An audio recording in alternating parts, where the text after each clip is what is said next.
I sat in my Manhattan penthouse sipping black coffee while the television broadcast the royal wedding of the century. My younger sister Melody was about to marry Prince Harrison of Cordovia. I was watching it on a screen because just 48 hours earlier, she had looked me in the eye and told me my very existence was a stain on her new aristocratic aesthetic. I took another sip of coffee, feeling absolutely nothing for the girl in the white gown. Suddenly, a heavy, sharp knock echoed through my living room. I set my mug down and walked to the entryway, expecting a package delivery. Instead, when I opened the door, I found two men standing in my hallway wearing the ceremonial uniform of the Cordovian Royal Guard. The taller one stepped forward and bowed his head slightly. Miss Williams, his voice was thick with a European accent. His Majesty King Edward requests your presence in Cordovia immediately. A private jet is waiting on the tarmac. I am Audrey, 33 years old and a senior forensic accountant at one of the top financial auditing firms in New York. Before I tell you exactly how my sister's royal fairy tale turned into an international financial scandal, let me know where you are watching from in the comments below. Hit like and subscribe if you have ever had to teach a toxic family member that financial independence is the ultimate crown. It all started 48 hours before that knock on my door. I had just arrived in Cordovia, a small but incredibly wealthy European principality known for its pristine banking sector and old money prestige. The flight from New York had been exhausting, but I pushed through the fatigue. I was there to fulfill my duty as the older sister. I checked into the Grand Cordovian Hotel, a sprawling palace of marble and gold leaf that the royal family had entirely booked out for the wedding guests.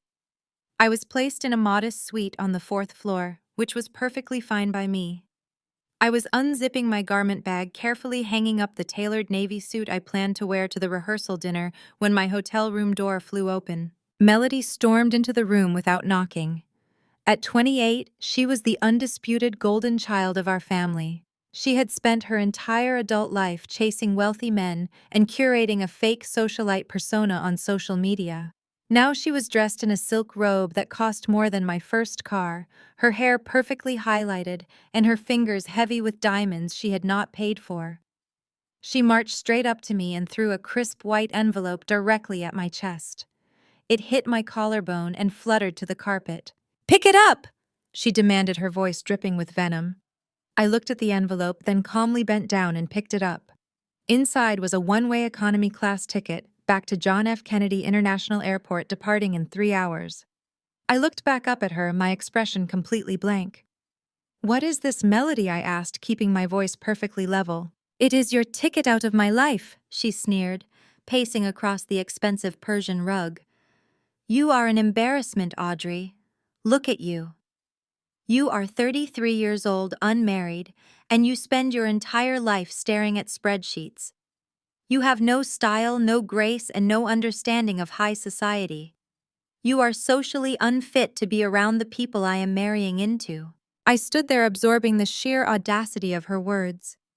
I had spent the last decade bailing our parents out of debt, paying for Melody to have nice things, and working 80-hour weeks to build a solid career. My firm actually audited the Central Bank of Cordovia, but I kept my professional achievements quiet because our parents always told me not to overshadow Melody and her pursuit of a good husband. "I am your sister," I said simply. "I flew across the ocean to support you." "I do not want your support!" Melody laughed, a sharp, cruel sound. "I am entering the highest level of European aristocracy. The king and queen value pedigree and elegance. I cannot have them seeing my spinster sister looking like a middle-class corporate drone in the background of my wedding photos. You do not fit the royal aesthetic. You are boring and plain. I want you on that flight back to America before the rehearsal dinner begins. Do not show your face at my wedding." Before I could even process the absolute finality of her rejection, her eyes darted to my neck.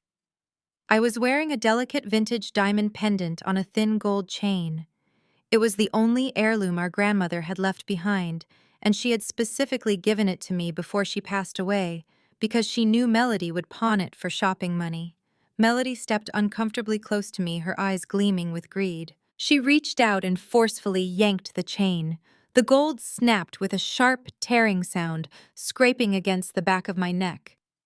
I gasped, stepping back as she clutched my grandmother's diamond in her manicured fist.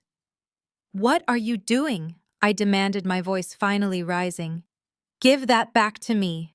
Melody slipped the diamond into her pocket with a self-satisfied smirk. "Do not be ridiculous, Audrey. A piece like this belongs on a future princess, not a spinster accountant who sits in a cubicle all day. Consider it your wedding gift to me. Besides, you will not be needing it on your miserable flight back to New York. Have a safe trip home, loser." She turned on her heel and strutted out of the hotel room, letting the heavy oak door slam shut behind her. The silence that followed was deafening. Any other sister might have collapsed onto the bed in a puddle of tears. Any other person might have screamed or chased her down the hallway to fight over the stolen necklace. I did neither. I walked over to the bathroom mirror and looked at the angry red mark forming on the back of my neck where the chain had snapped. I touched it gently, feeling a profound shift happening deep within my chest. I had spent my entire adult life dimming my own light so my sister could shine. I had funded the illusion of our family wealth with my hard-earned salary. I had swallowed every insult, every backhanded compliment, and every blatant display of favoritism from our parents because I believed that family was supposed to stick together. But as I stared at my reflection, the illusion completely shattered. They were not my family. They were parasites who had fed off my stability to build a house of cards. Melody thought she had just won. She thought she had successfully discarded me like trash while stealing the only piece of family history I cherished. She thought she was untouchable because she was marrying a prince. She had absolutely no idea that she had just declared war on a forensic accountant. I did not cry. I did not panic. I simply turned away from the mirror, grabbed the room key, and headed downstairs to the hotel lobby. I was going to find my parents, Brenda and Gregory. I needed to see if they would finally stand up for me, or if they would prove to be exactly the monsters I was beginning to suspect they were. I stepped out of the elevator into the cavernous lobby of the Grand Cordovian Hotel. Crystal chandeliers cast a warm golden glow over the polished marble floors. Wealthy guests mingled in designer clothes holding crystal flutes of champagne. The air smelled of fresh lilies. I spotted my parents immediately. Brenda and Gregory were holding court near a grand piano. My mother wore an emerald green gown. My father stood beside her holding a Scotch glass projecting the image of a wealthy patriarch. I walked straight toward them. My heart pounded a steady rhythm against my ribs, but my face remained a completely impassive mask. I needed to know exactly where they stood. I needed to know if the parents who constantly demanded my financial help over the past decade would finally draw a line when it came to Melody blatantly stealing from me. "Mom, Dad, I need to speak with you," I said, cutting through their conversation with a duke. They turned to me, and the pleasant smiles vanished from their faces instantly. "Audrey," my mother hissed, grabbing my arm and pulling me behind a pillar away from their high society audience. "What on earth are you doing down here looking like that? You are supposed to be staying out of sight until the official family portraits." "Melody just broke into my room," I said, keeping my voice low but incredibly firm. "She threw a return economy ticket at me and explicitly told me I am banned from attending the wedding ceremony. Then she physically ripped grandmother's diamond pendant off my neck and stole it, claiming a princess deserves it more." I waited for the shock to register on their faces. I waited for the parental outrage. I waited for my father to set his expensive drink down and march upstairs to demand the stolen necklace back from his youngest daughter. Instead, my parents exchanged a look that chilled me to my bones. My mother smoothed her gown and let out a sigh of annoyance. "Oh, Audrey," she said, "must you always be so dramatic? It is just a necklace. Melody is under stress right now. She is about to become royalty tomorrow. You need to be more understanding." I stared at her, trying to process the absurdity of her response. "Understanding," I repeated. "She assaulted me and stole our family heirloom. She kicked me out of her wedding." Gregory took a sip of his scotch and glared at me. "Your sister is entering the highest echelon," he said. "She has an image to maintain.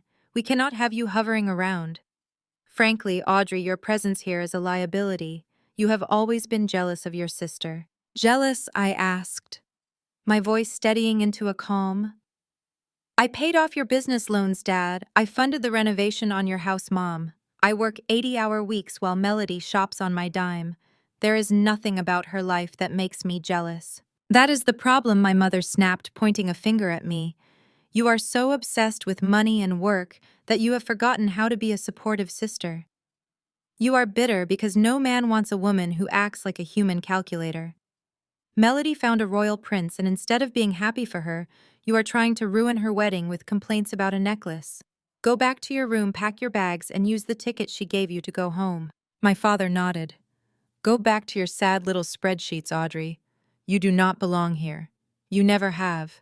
We are moving up in the world, and we will not let your bitterness drag us down.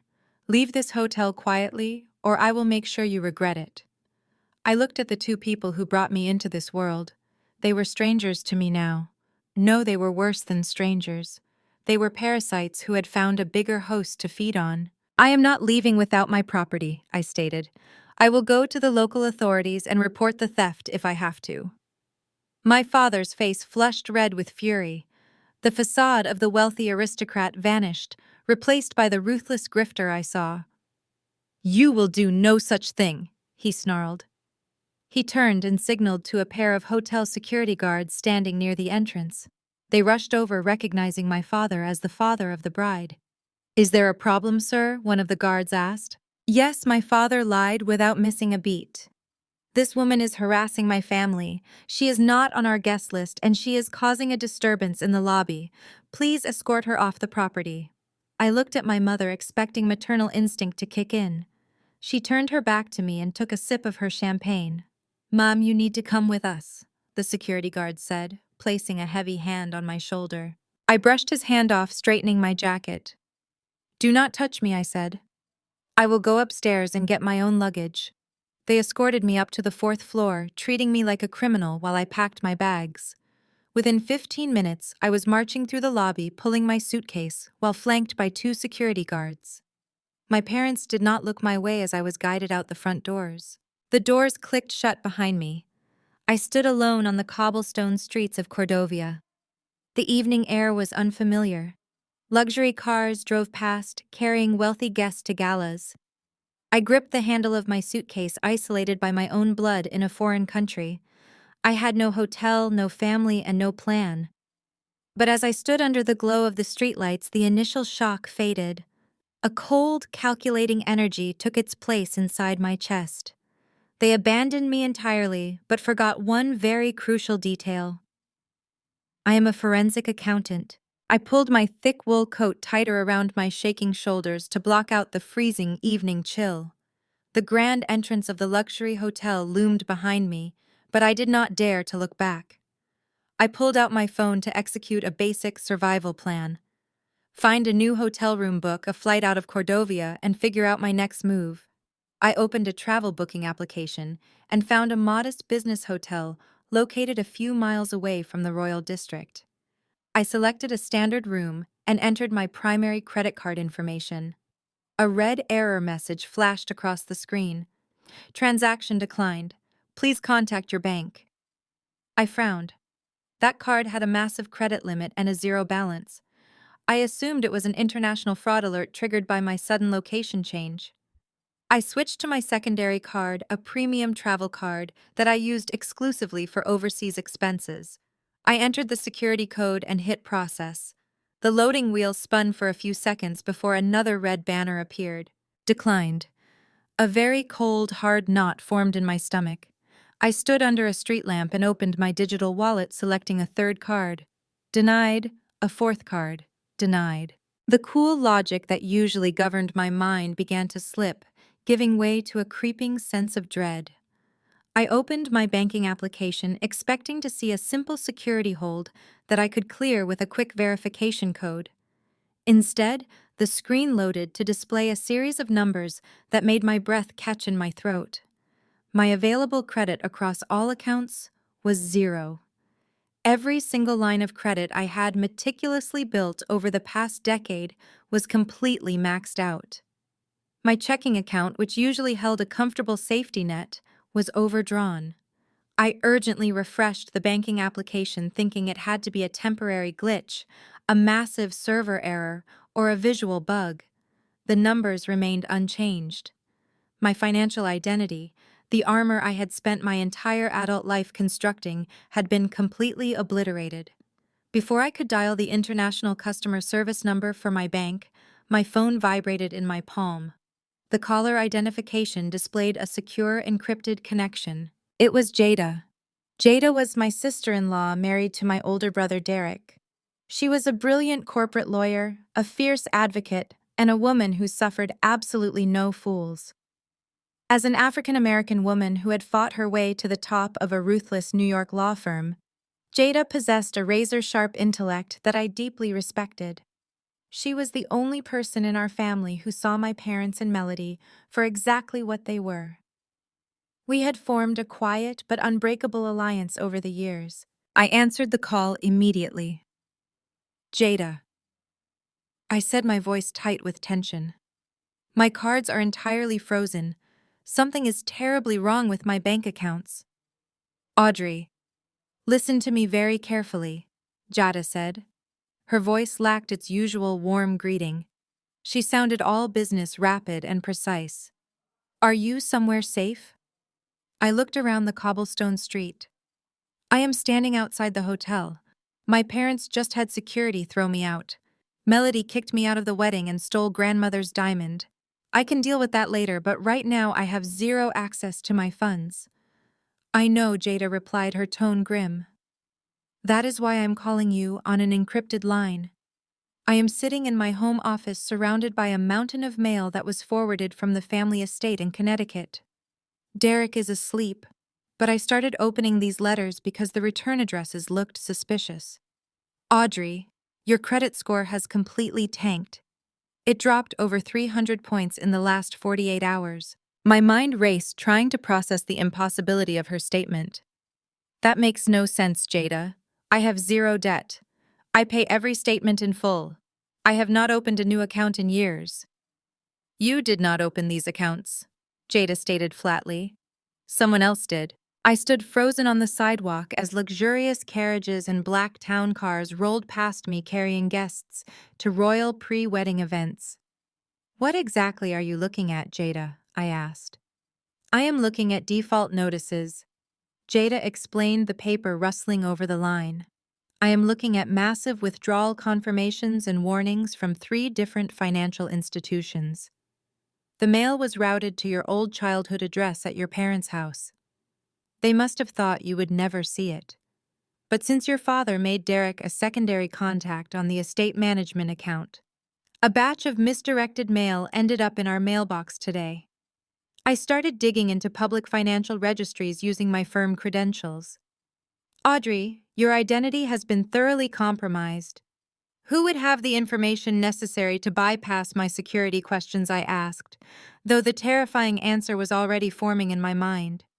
You know exactly who, Jada said softly. Your parents have your social security number, your birth certificate, and all your foundational documents from when you lived at home. They know your maternal grandmother's maiden name. They know your first pet's name. They know every security question answer required to verify your identity. The cold night air suddenly felt suffocating. You are telling me my own parents stole my identity to drain my accounts? I asked, my voice dropping to a whisper. It is worse than just draining your checking account, Audrey, Jada warned. They did not just take your cash. They weaponized your pristine financial background to secure something massive. My legal software is showing a major property lien registered under your name. I need you to stay completely calm and find a secure Wi-Fi connection immediately. I am wiring emergency funds to a secure digital wallet that cannot be traced to your compromised accounts. You absolutely need to get off the cold street right now before they act again. I did exactly as Jada instructed. I walked briskly away from the Grand Cordovian Hotel, putting physical distance between myself and my parents. Down a narrow cobblestone alley, I found a dimly lit 24-hour internet cafe. I bought a black coffee using the emergency digital wallet Jada had just provisioned. The transaction cleared. I took a seat in the corner facing the door and pulled out my laptop. I connected to the secure network and launched an encrypted video call. Jada appeared on my screen immediately. Her office was illuminated only by the glow of her dual monitors highlighting the fierce concentration on her face. She shared her screen pulling up a scanned PDF of a highly sensitive legal document. "Audrey, look at this," Jada said, her voice tight with suppressed anger. "Do you remember the commercial plaza in downtown Boston? The one your grandfather left to you and your parents as joint tenants?" I nodded, scanning the dense legal text. I legally owned a 33% stake, but I had allowed my parents to manage the property and collect the rental income. I never touched a dime of it. "They leveraged it," Jada stated flatly. "They leveraged the entire property, but they needed your signature to do it." Jada zoomed in on the final page of the document. There, sitting clearly on the borrower's signature line, was my name. It was a masterful forgery, matching the precise slant of my handwriting. Next to it was a digital notary stamp verified and sealed 3 weeks ago. "They took out a second mortgage," Jada continued. "Audrey, they took out $2 million against the Boston property." The number hit me like a physical blow. $2 million. I leaned closer to the screen, tracing the numbers with my eyes, hoping I had misread the zeros. I had not. It was a massive fraudulent debt anchored entirely to my name. How did the bank approve this? I demanded, my forensic accounting instincts kicking in over the shock. A loan of that magnitude requires extensive income verification and deep credit checks. My parents defaulted on their business loans 5 years ago. "That is exactly why they needed you," Jada explained, pulling up the underwriting summary. "The bank did not approve the loan based on your parents' financial standing. They approved it based on yours. You have a completely immaculate credit history, Audrey. You have zero debt, a massive savings account, and a high 6-figure salary at a top-tier Manhattan auditing firm. You are the perfect phantom borrower." I stared at the screen, sickened by the precision of their betrayal. My parents had weaponized my responsibility against me. I spent my 20s living frugally, paying off student loans, and building an impenetrable financial foundation so I would never end up in debt like them. They watched me build that armor, and then they stole it to fund their delusions of grandeur. "They intercepted your tax documents," Jada said, her voice dropping to a sympathetic register. "They used your social security number and provided fraudulent employment verification letters.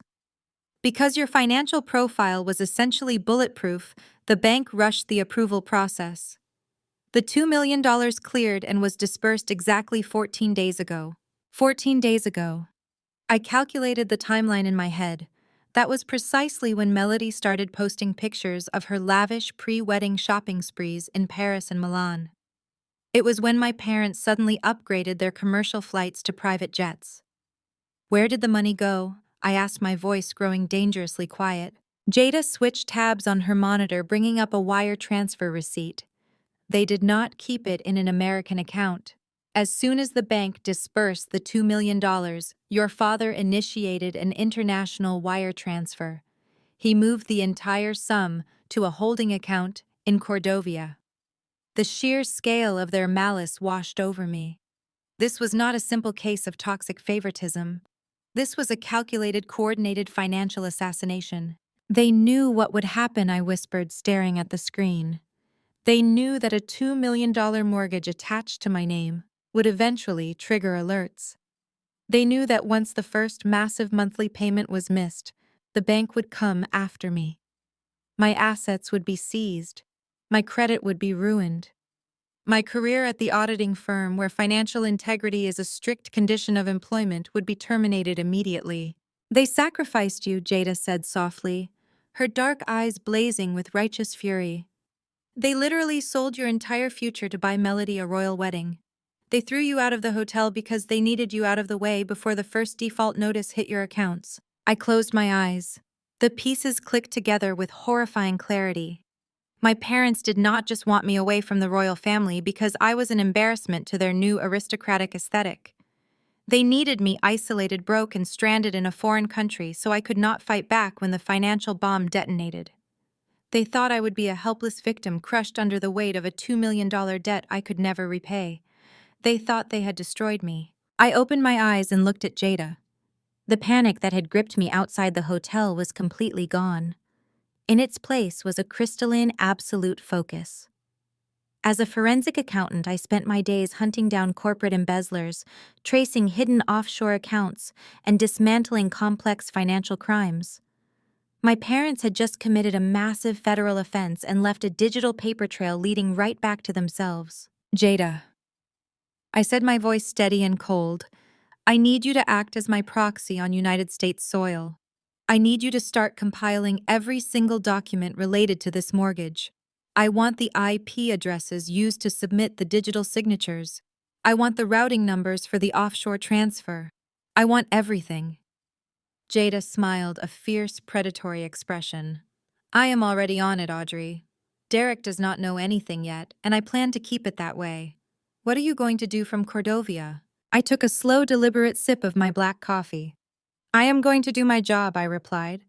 They used my name to move $2 million of fraudulent money into a European principality. I am going to find out exactly where that money is sitting, and then I am going to burn their fairy tale to the ground. I kept my eyes fixed on the screen as Jada brought up new documents. We needed to understand the motive. $2 million was an enormous sum, but in international high society, it was merely a drop in the ocean. Why risk federal prison for this? Jada typed rapidly.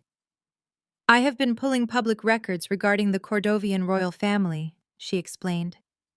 King Edward is famously obsessed with financial transparency. Cordovia is a banking hub maintaining power by projecting absolute economic stability.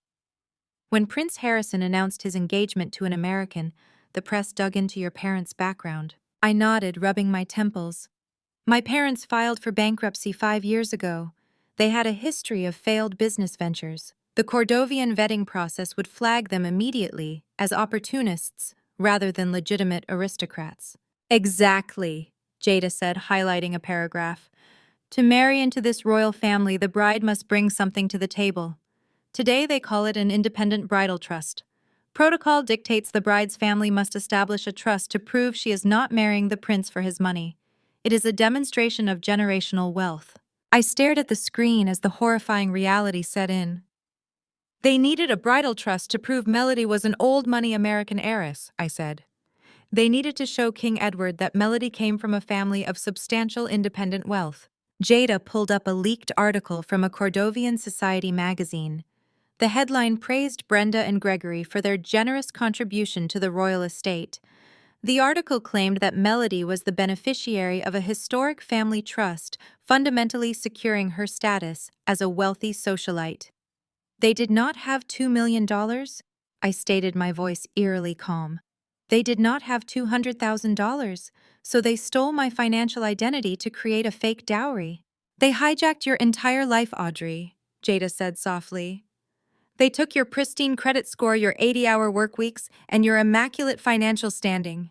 They packaged your stability into a neat little box and used it to buy Melody a crown. I leaned back in the plastic chair. The sheer scale of their delusion was staggering. My parents spent their lives pretending to be wealthier than they were. They drove leased luxury cars they could not afford. But this was a different level of fraud. They were defrauding a sovereign nation. They were lying to a monarch. Look at the structure of this trust, Jada said, bringing up a routing document. They routed the stolen mortgage funds through a holding company in the Cayman Islands before landing it in a Cordovian private bank.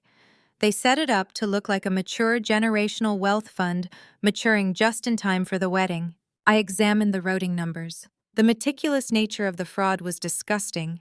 Gregory had always fancied himself a brilliant businessman, but he was nothing more than a cheap con artist.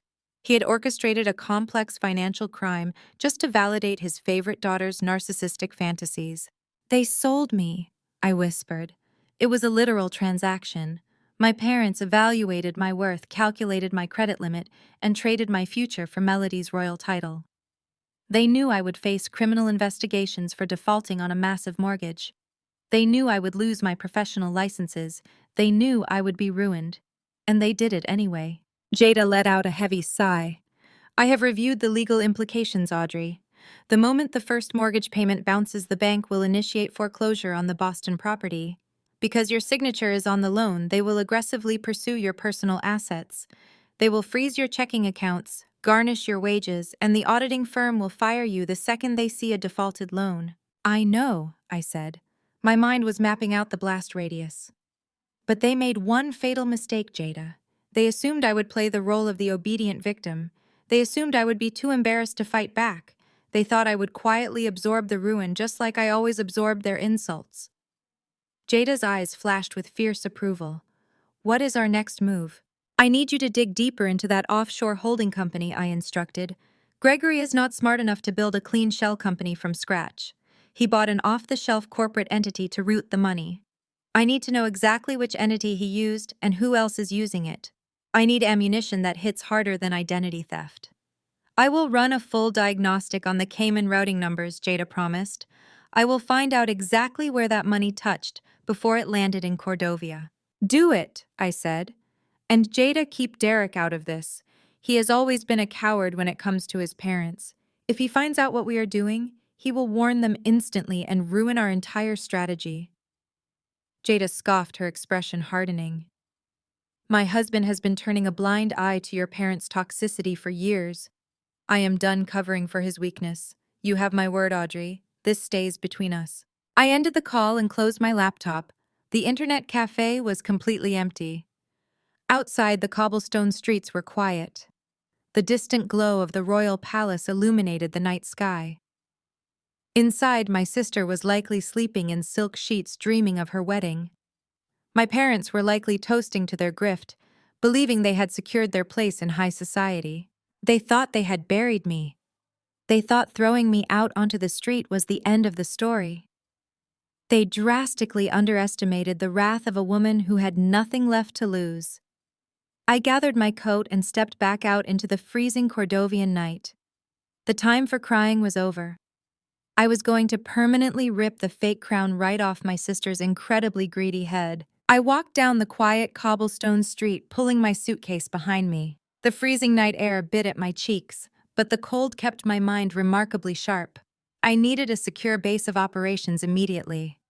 My phone buzzed in my pocket, signaling an incoming notification. It was a secure alert from the digital wallet application Jada had instructed me to download. A transfer of $10,000 had just cleared. It came directly from the private personal account, completely separate from any joint finances she held with my brother Derek. She had acted with lightning speed, providing me the ammunition I needed to survive the night. I checked the map on my phone, scanning the outskirts of the city. I bypassed every luxury resort and boutique inn, searching for something completely off the radar. 3 miles away from the glittering Royal District, I found it. A small, independent motel tucked behind a commercial transit depot. It was exactly what I needed. An anonymous concrete building that catered to cargo drivers and budget travelers. No valet, no concierge, and absolutely no connection to the high society circles my parents were currently infiltrating.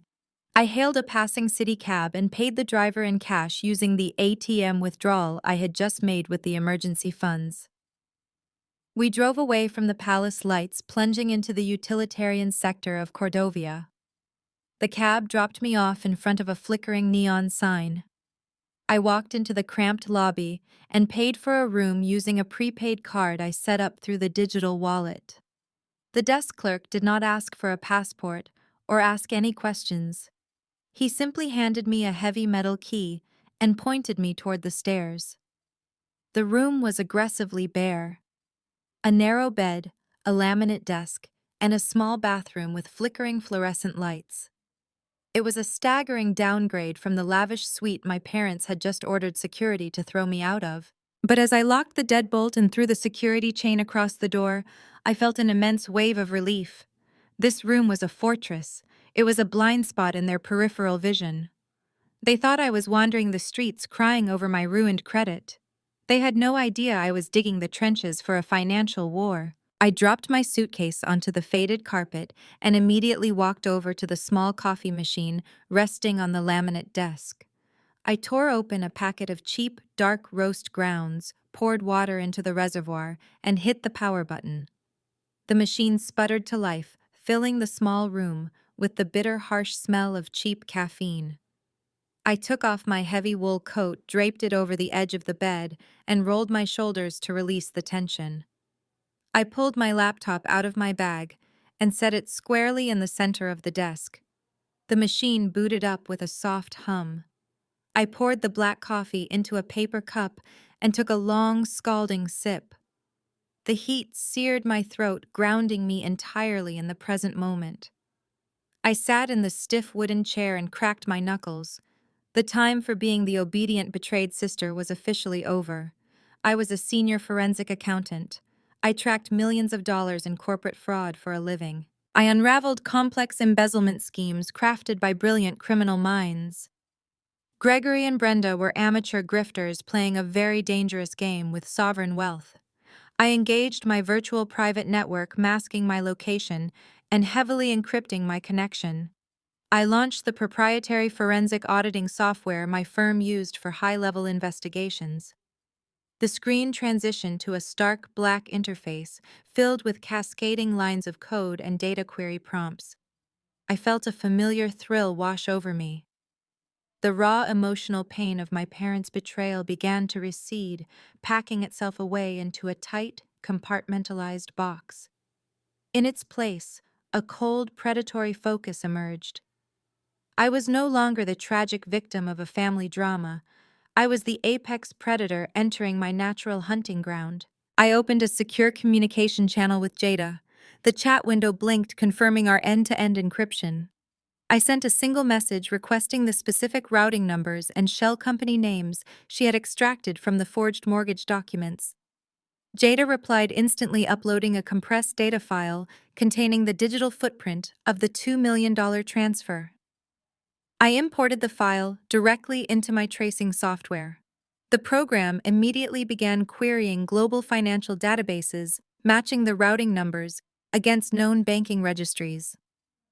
I watched the screen as the stolen funds began to map themselves out visually. The $2 million had originated from the Boston bank where my parents forged my signature. From there, it bounced to a clearinghouse in Delaware. That was standard procedure. But the next jump was where the fraud became blatant. The money hit a corporate entity registered in the Cayman Islands under the name Apex Holdings International. I highlighted the entity name and ran a deep background check using European financial registries.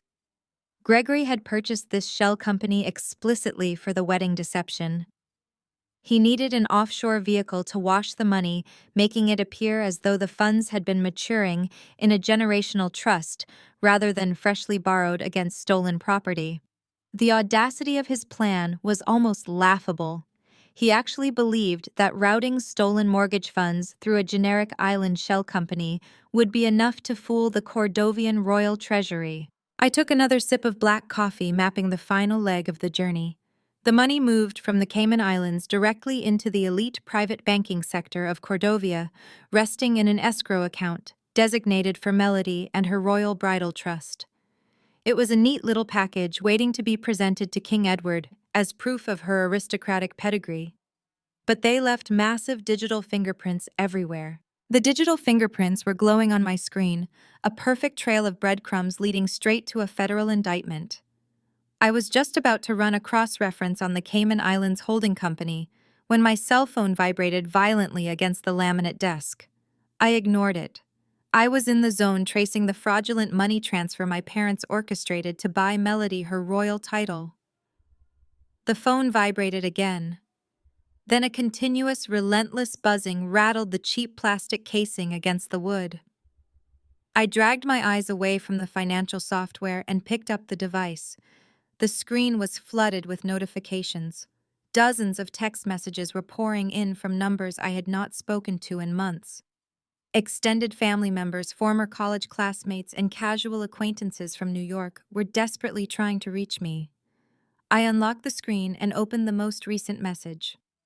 It was from a cousin who usually only contacted me once a year. His message contained a link to a notorious celebrity gossip website in the United States, followed by a text asking if I was okay and if I needed him to wire me money for a rehabilitation center. I frowned, my brow furrowing in deep confusion. Rehabilitation center. I tapped the link.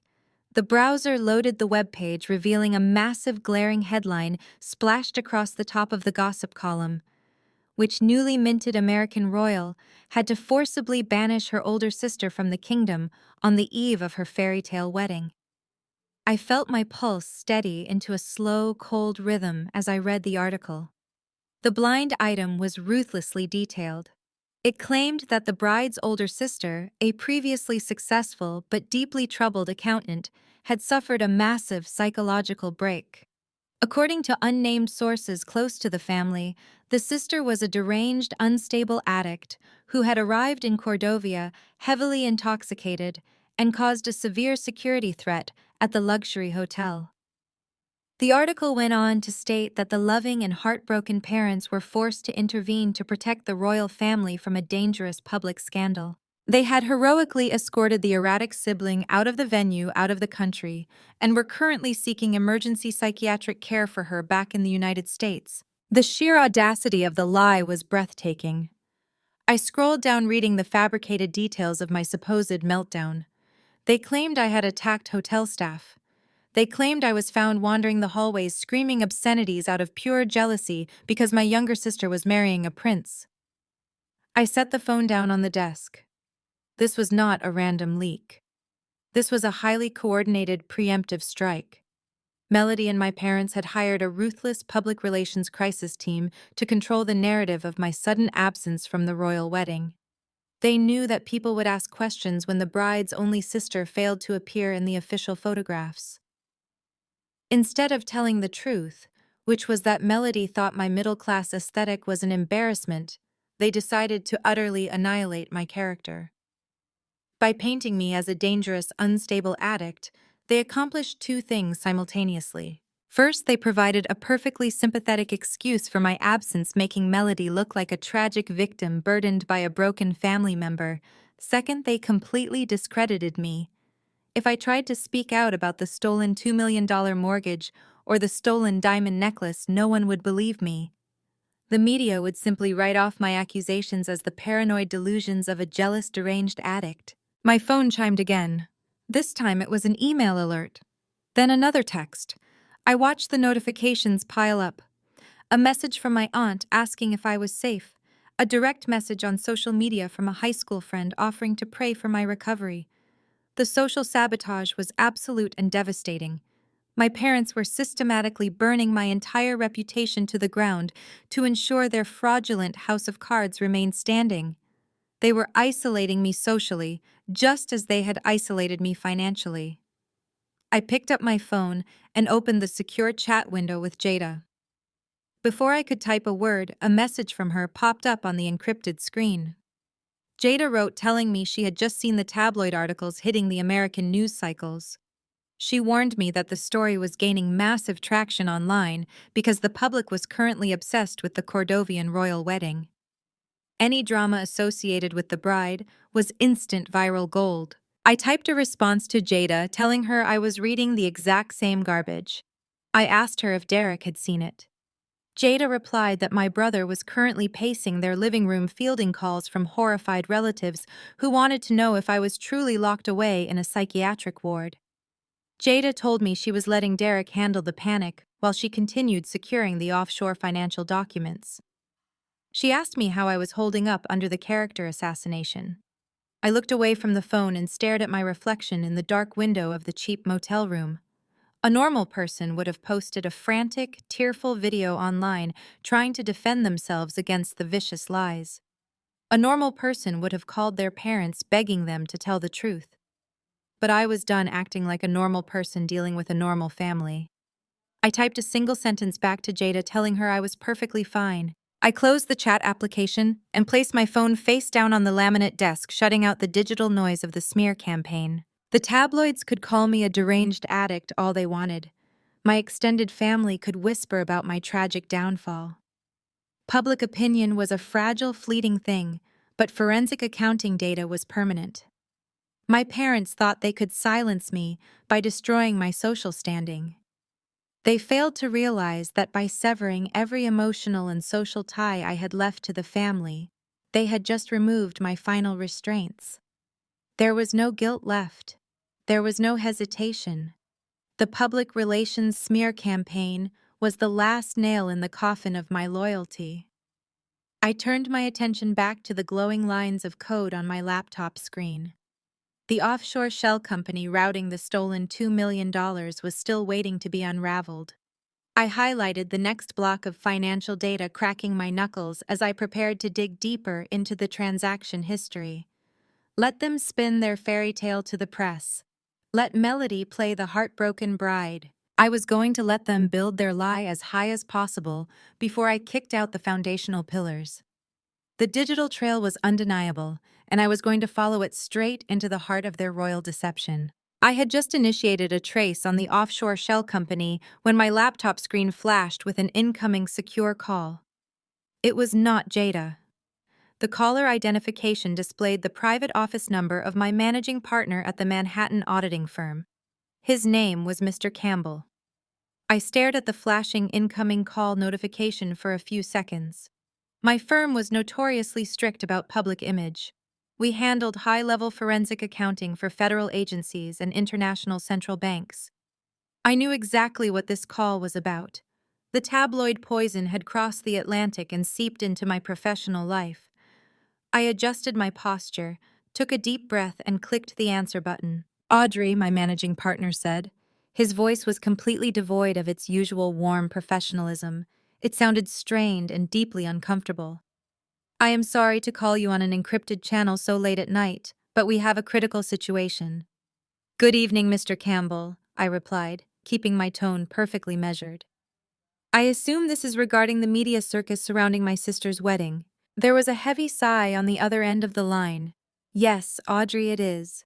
The partners and I have been flooded with alerts from our risk management department over the past 2 hours. The articles circulating online are highly damaging. They are claiming you had a severe psychological episode and that you are struggling with serious addiction issues resulting in your forced removal from Cordovia by royal security. Those articles are entirely fabricated, I stated firmly. My parents and my sister orchestrated a preemptive public relations smear campaign to cover up the fact that they uninvited me to the wedding.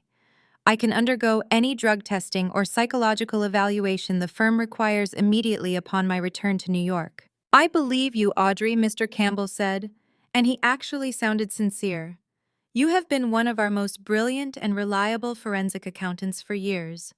Your track record is spotless. But belief is not the issue here. The issue is liability and security clearance.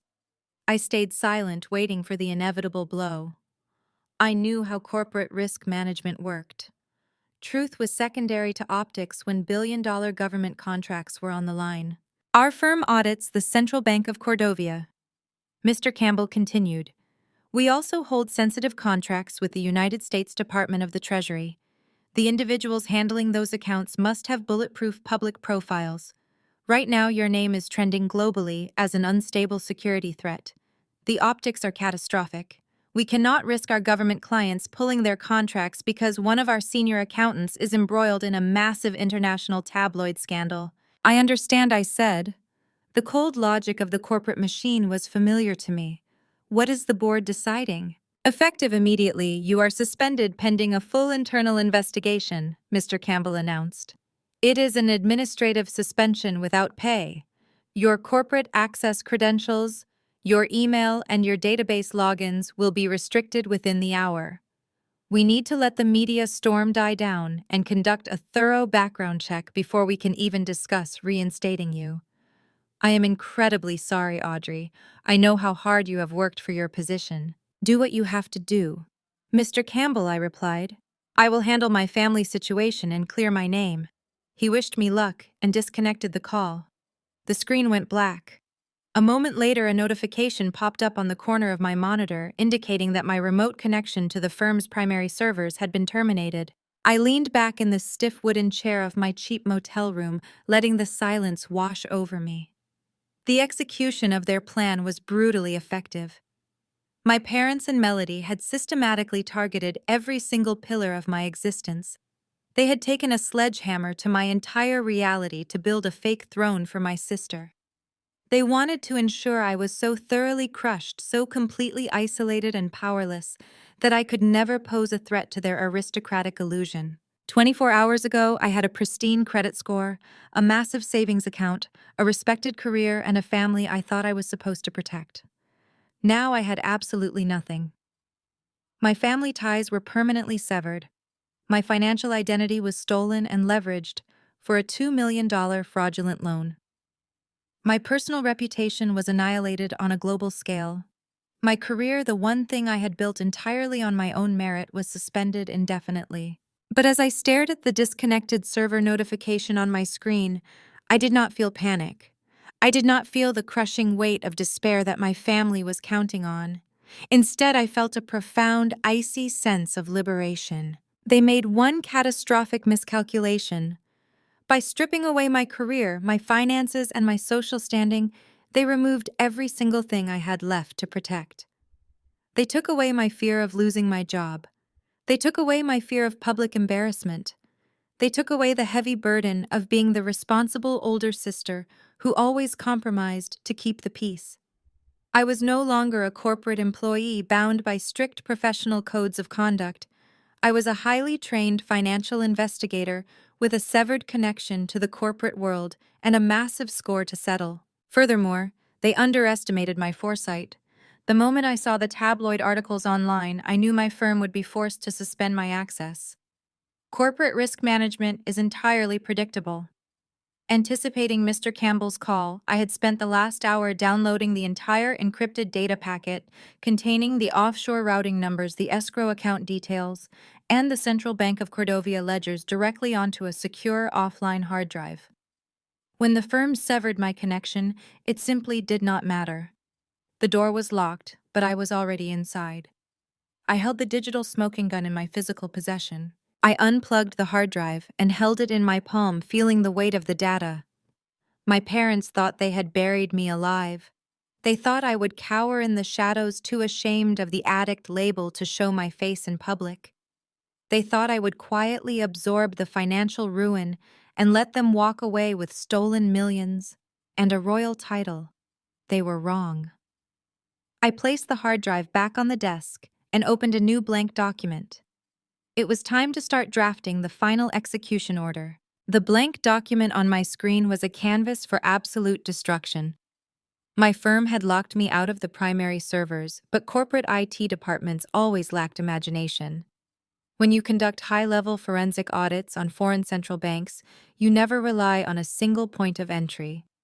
Months ago, during a routine stress test of our international auditing software, I had established a secure ghost node.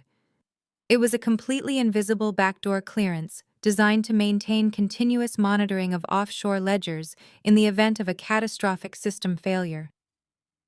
Mr. Campbell thought he had revoked my access, but he only closed the front door. I was already sitting in the basement. I typed a sequence of override commands into my terminal. The screen flashed blue, confirming my ghost node was active and completely undetected by the firm's network administrators.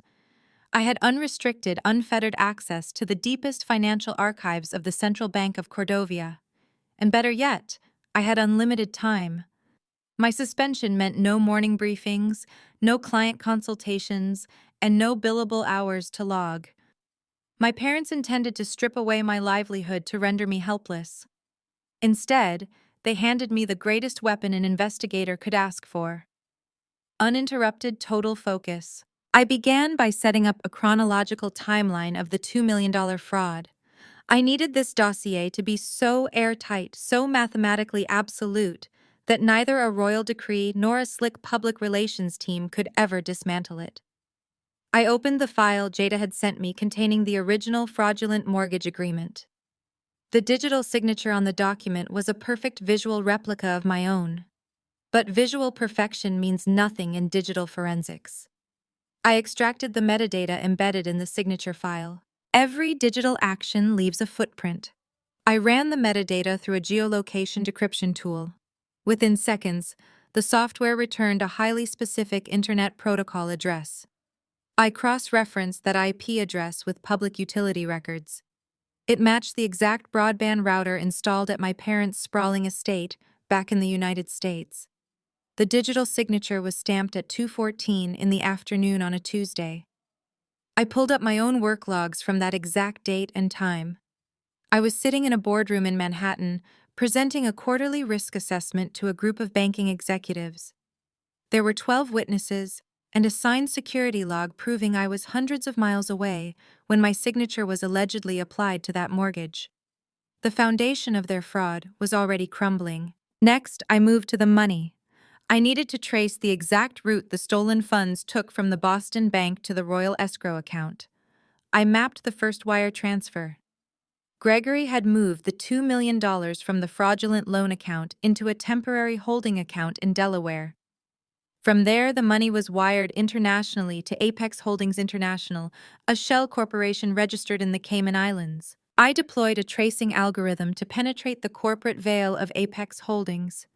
My parents were arrogant, but they were severely technologically illiterate. They assumed offshore banking meant absolute secrecy.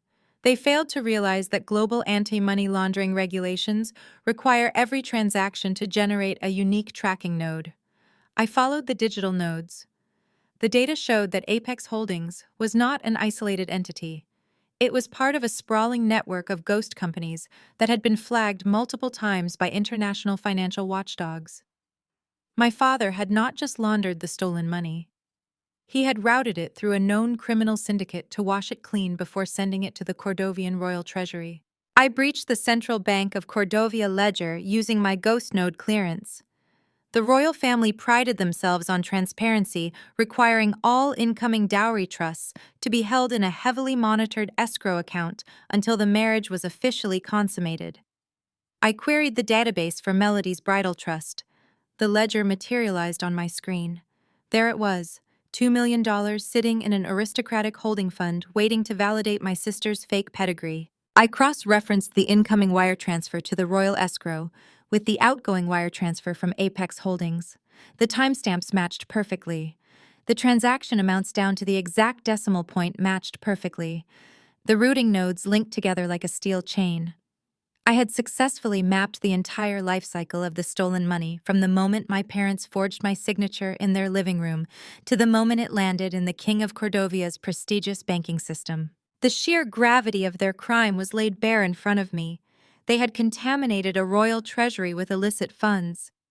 King Edward was a monarch obsessed with economic integrity. He had spent his entire reign fortifying Cordovia as a spotless financial haven. When he discovered that his future daughter-in-law had injected stolen laundered money into his pristine banking ecosystem, his wrath would be biblical. I opened my encrypted communication channel with Jada to brief her on the progress. She was working late into the night on the American side, compiling the hard copies of the bank fraud reports. I sent her a secure summary of the routing nodes. Jada replied immediately, stating she had successfully drafted a comprehensive federal complaint outlining the identity theft and wire fraud. She had it ready to file with the federal authorities the exact second I gave the signal. We were operating with lethal synchronization. My sister-in-law understood the assignment perfectly. We were not just exposing a lie, we were orchestrating a total systemic dismantling of my parents' entire reality. I spent the next several hours compiling the evidence into a master dossier. I attached the IP logs, the signature metadata, the Delaware transfer receipts, and the Cayman Island routing nodes. I cross-referenced every single data point with international banking regulations, citing the exact anti-money laundering statutes my parents had violated. I structured the document not as a personal grievance, but as an executive-level forensic audit report. It was cold, objective, and devastatingly precise. I sat back and looked at the completed file. The sun was beginning to rise outside the window of my cheap motel room, casting a pale gray light over the laminate desk.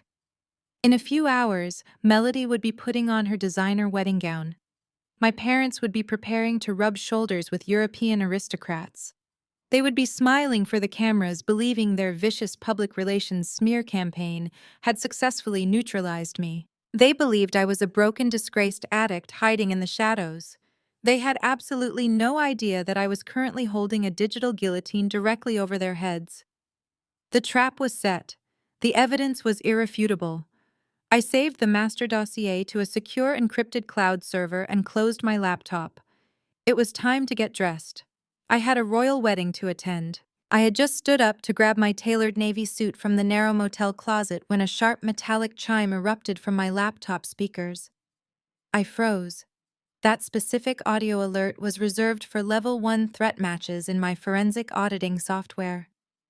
I turned back to the laminate desk, where my screen was now flashing with a bright crimson warning banner. The automated deep scan I had left running in the background on Apex Holdings International had finally breached the final layer of corporate obfuscation. I sat back down in the stiff wooden chair and clicked open the alert. Gregory had always been a man who loved a bargain. He spent his entire life looking for shortcuts and cheap ways to project extreme wealth. When he needed an offshore shell company to wash my stolen $2 million, he clearly did not hire a premium international financial lawyer. He bought an off-the-shelf corporate entity from a shady online broker to save a few $1,000s. That relentless cheapness was about to be his total undoing. The software had finished cross-referencing the corporate registration numbers of Apex Holdings against global law enforcement databases. The results cascading down my screen were breathtaking.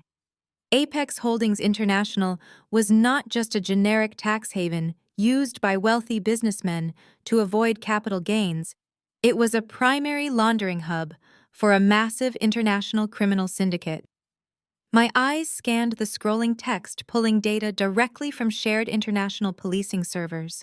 The entity was currently under active joint investigation by the Federal Bureau of Investigation in the United States and Interpol in Europe.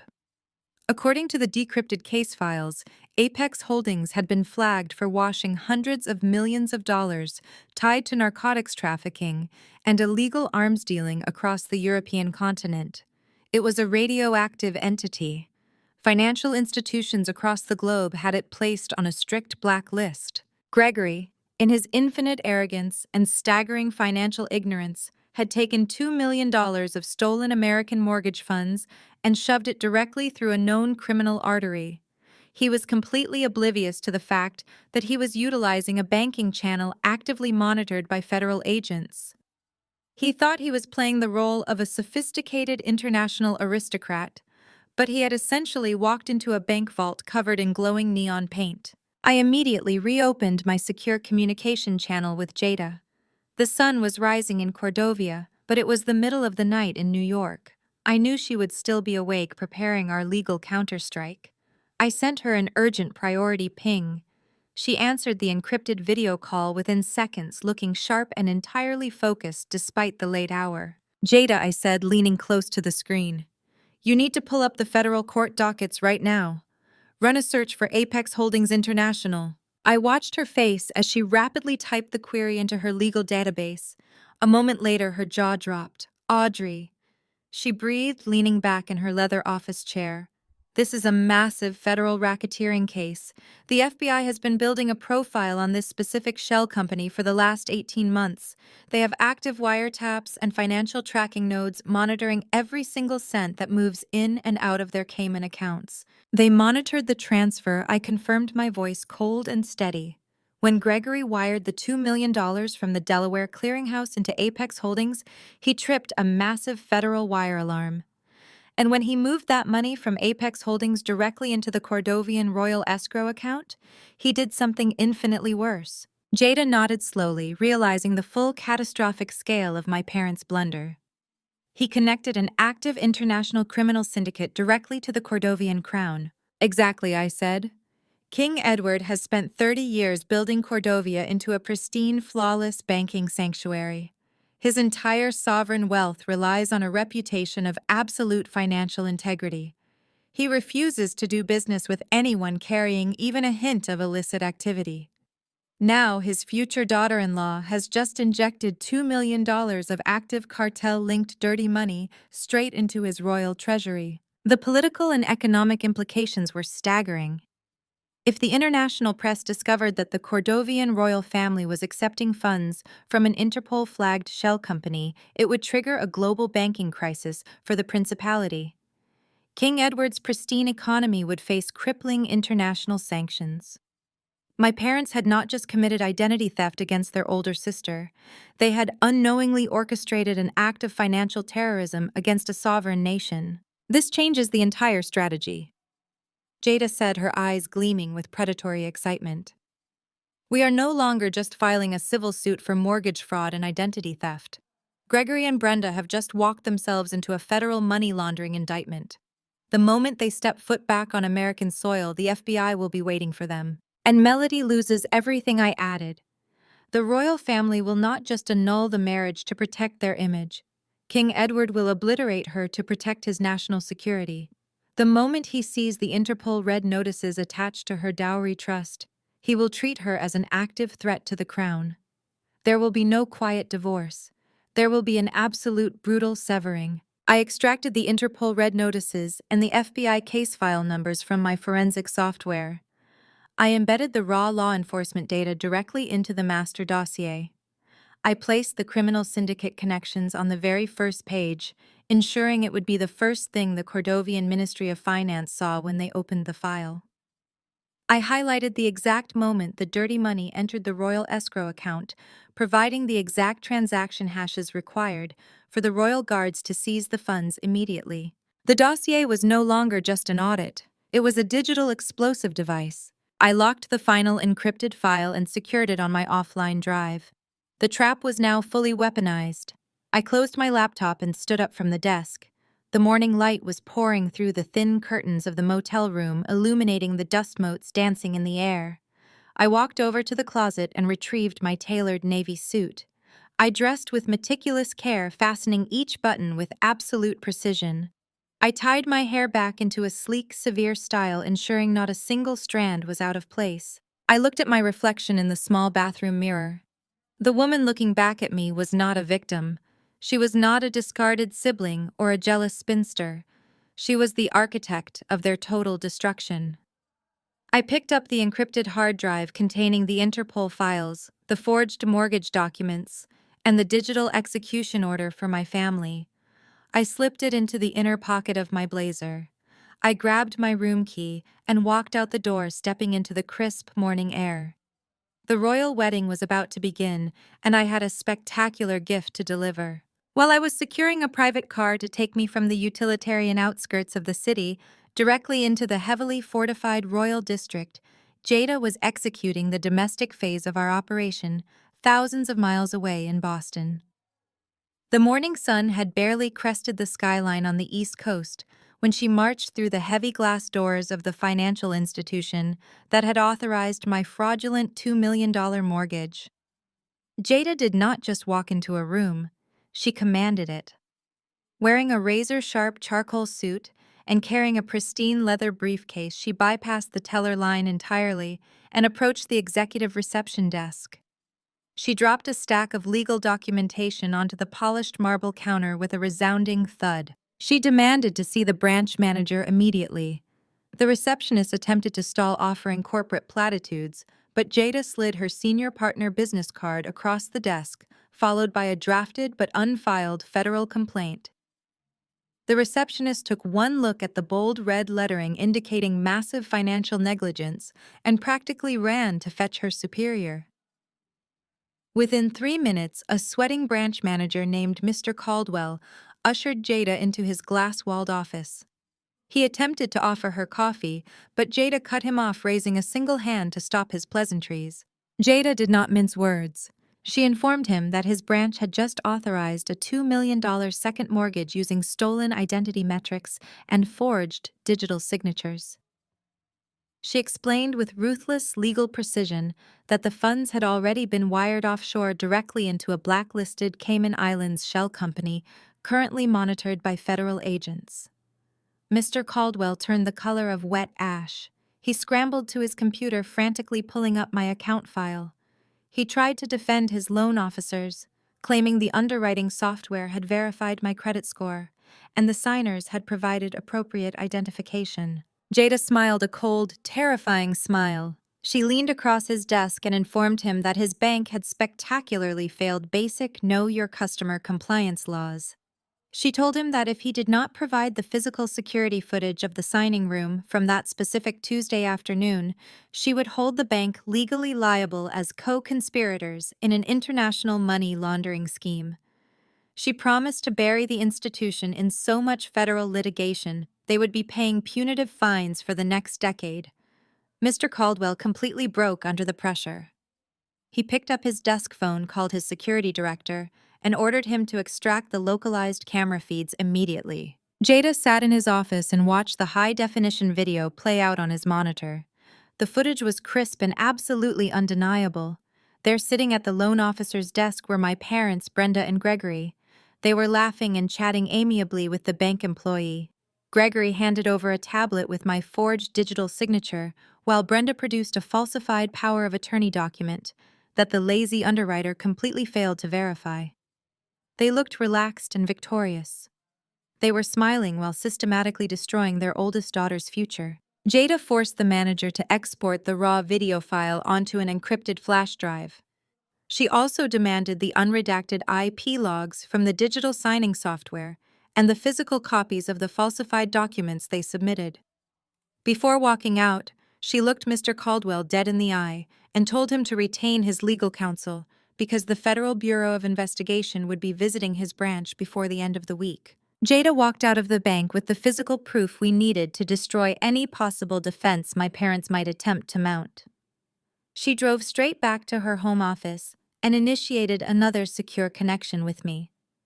I was sitting in the back of my hired car, watching the opulent architecture of the Cordovian Royal District come into view. My laptop was open on my knees, operating on a cellular hotspot. Jada uploaded the raw security footage and the forged power of attorney documents into our shared secure server. I watched the video of my parents smiling as they ruined my financial future. There was no anger left in me, only a cold, clinical satisfaction. They had handed me the exact rope I needed to hang them. Together we began compiling the final master dossier. This was no longer just a collection of suspicious banking anomalies. It was a weaponized, highly classified intelligence file structured exactly like the executive risk assessments I delivered to government agencies. We organized it into 3 devastating sections. Section 1 contained the undeniable proof of domestic identity theft, featuring the bank security footage, the forged signatures, the falsified power of attorney, and the geolocated IP addresses matching their home router. Section 2 detailed the wire fraud tracking the massive $2 million transfer from Boston to Delaware and straight into the Cayman Islands. I included the exact timestamp data, proving they moved the funds immediately after securing the fraudulent loan, indicating premeditated theft. Section 3 was the kill shot. We merged the Interpol red notices and the active FBI tracking data regarding Apex Holdings International, connecting my parents directly to the known criminal syndicate.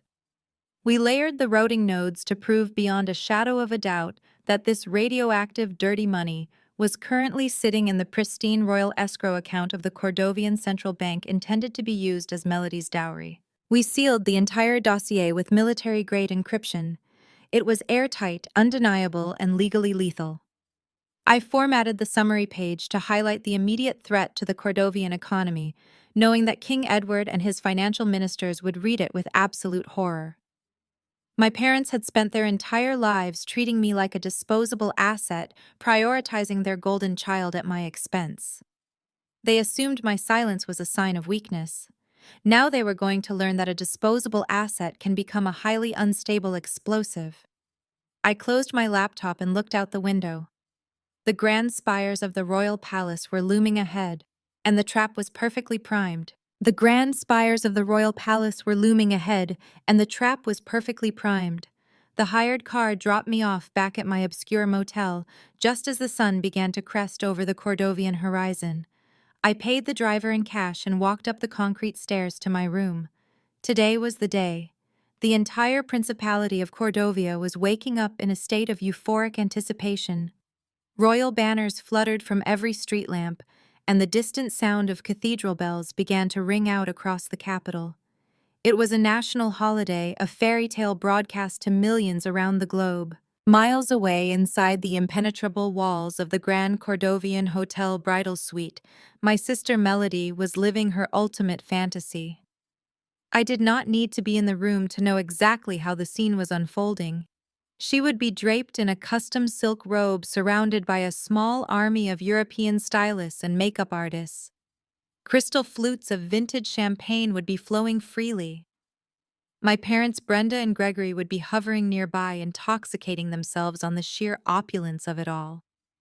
Gregory was likely adjusting his bespoke tuxedo, practicing the patronizing smile he planned to flash at the paparazzi.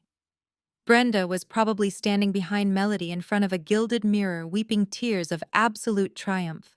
They believed they had executed the perfect crime. They believed they had successfully excised their problematic older daughter and secured a lifetime of unassailable aristocratic privilege. Melody would be staring at her own reflection, admiring the stolen diamond pendant resting against her collarbone, completely oblivious to the fact that her entire reality was built on a foundation of radioactive federal felonies. She was preparing to walk down the aisle wrapped in a delusion of grandeur, assuming her path to the throne was completely clear. The contrast inside my cramped motel room was absolute. There was no champagne and no silk. There was only the harsh fluorescent light of the bathroom seeping into the main room, the smell of stale air conditioning, and the rhythmic hum of my laptop cooling fan. I sat at the chipped laminate desk, wearing the same clothes I had been wearing for hours. I took a sip of my lukewarm black coffee, letting the bitter taste sharpen my focus.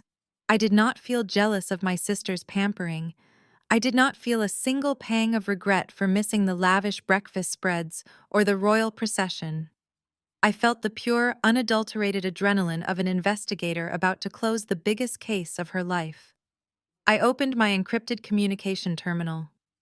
Jada had just sent the final verification code from Boston, confirming that her legal filings were locked and loaded in the federal court system. The domestic side of the trap was armed and waiting.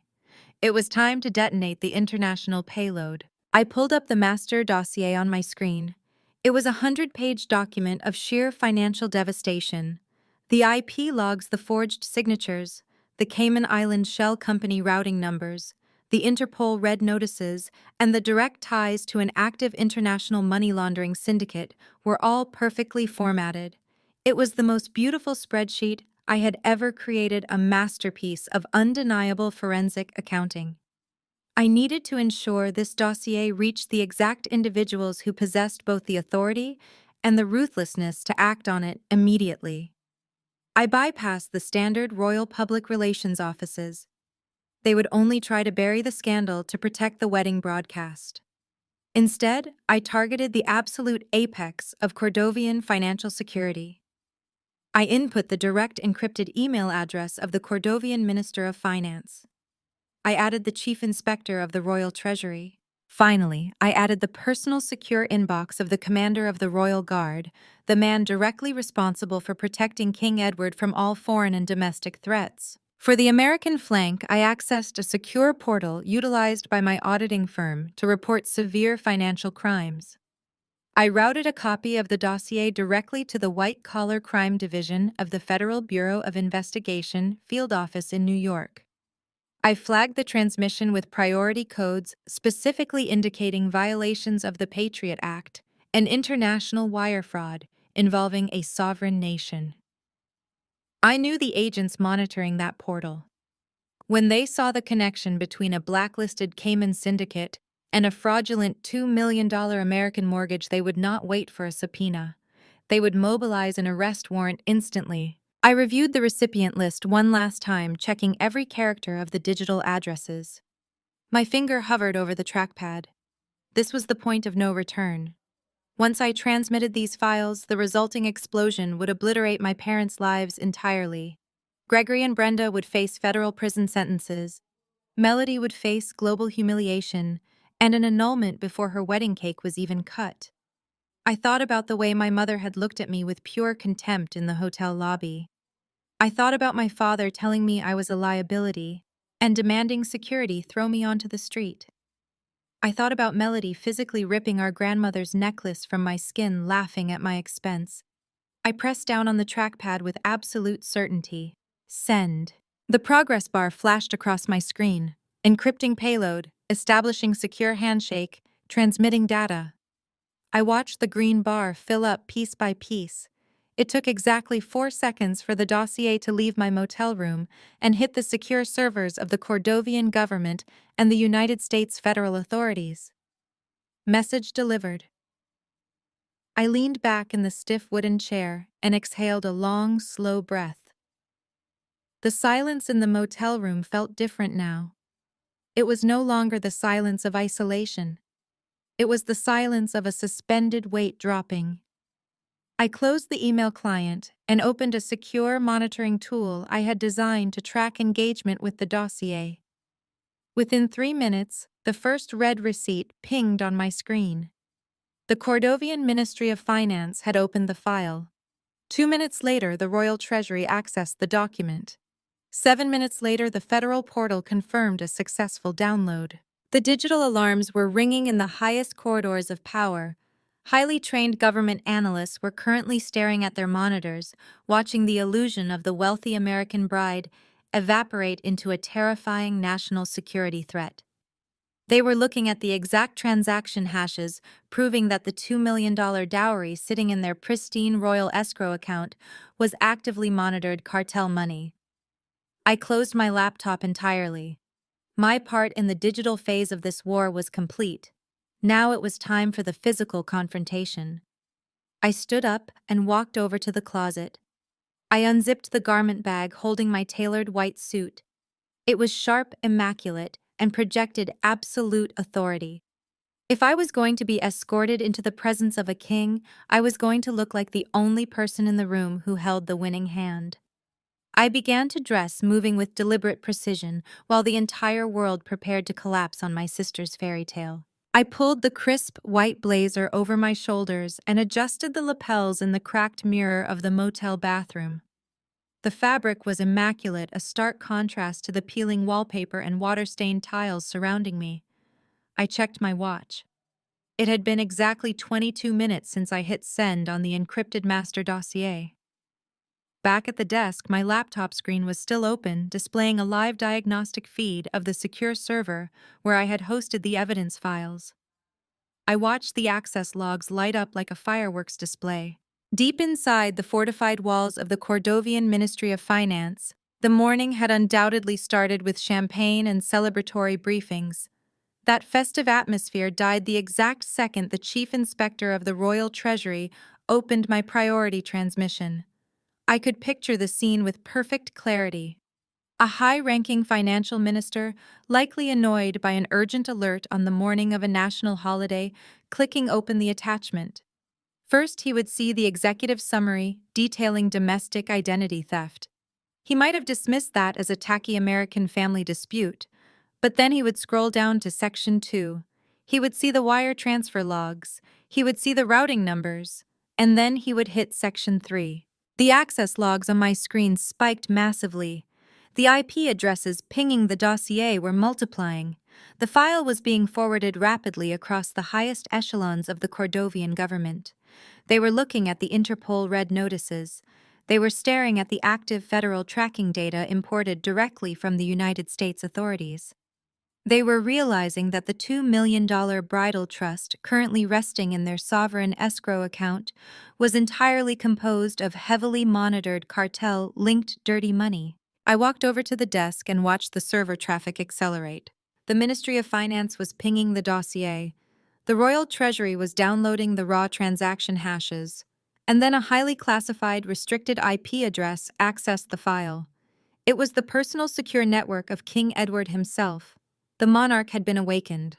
King Edward was a ruler who had staked his entire legacy on transforming Cordovia into an impenetrable fortress of economic integrity.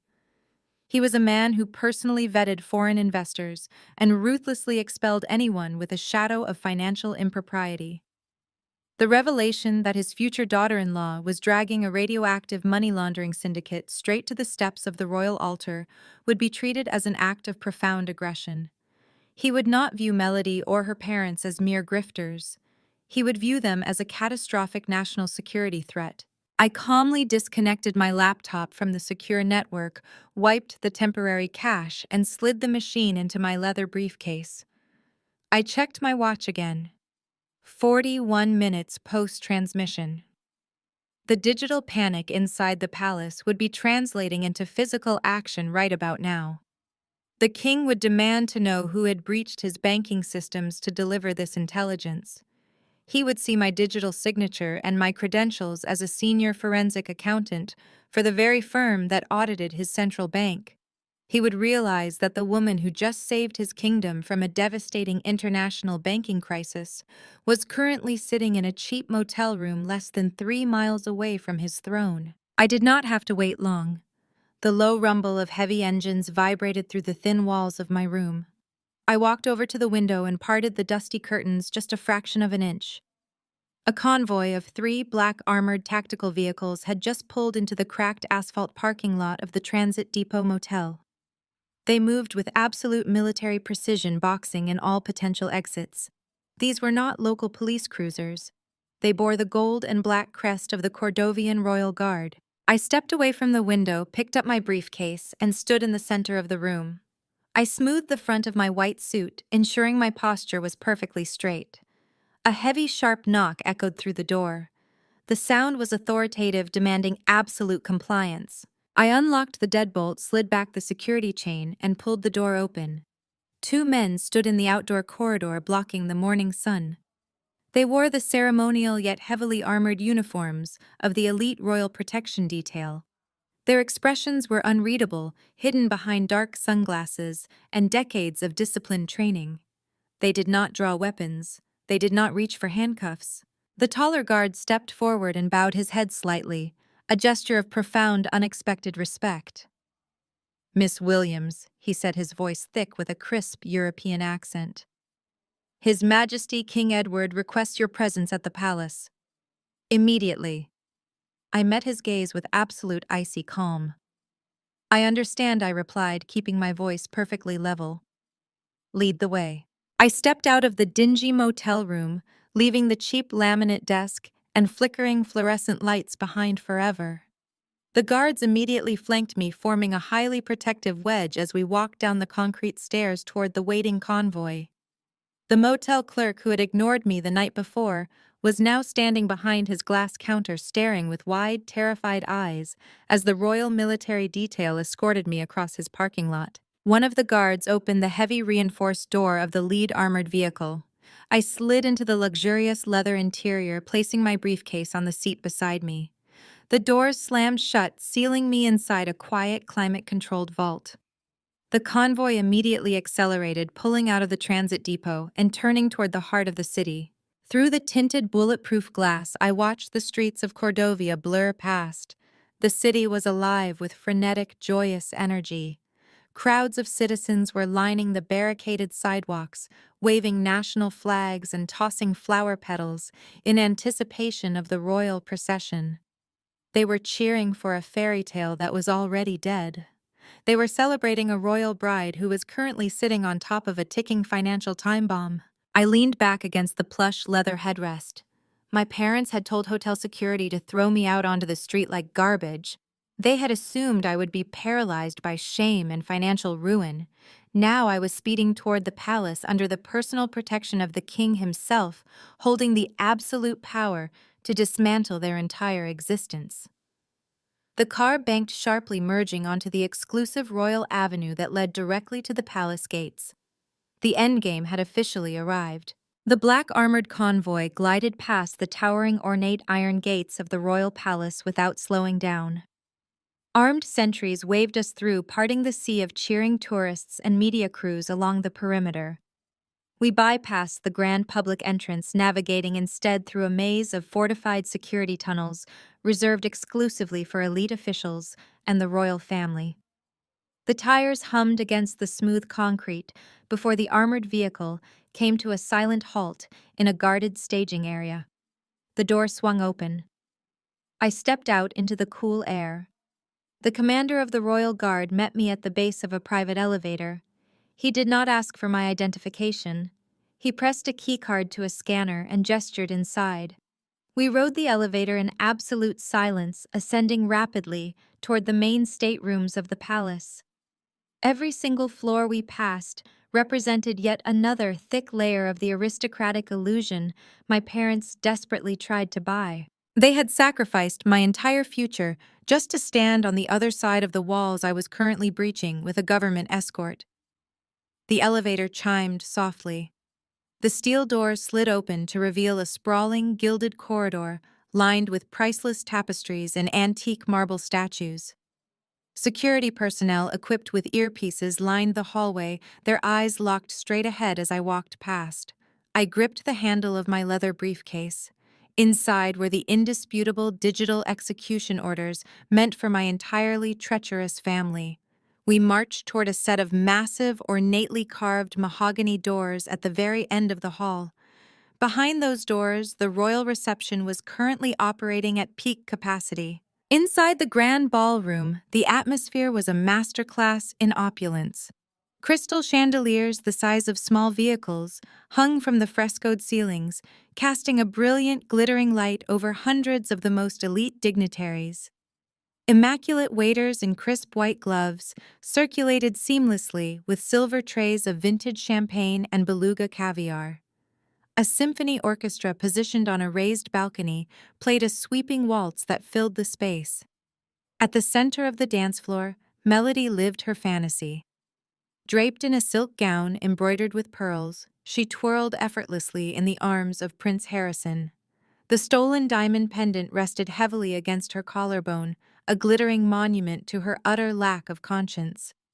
Television cameras mounted on cranes tracked their movements, broadcasting the fairy tale live to millions globally. Near the perimeter of the dance floor, my parents were thoroughly intoxicating themselves on their newly acquired social power. Brenda held a crystal flute, her emerald dress catching the light, as she laughed too loudly at a joke made by a visiting duke.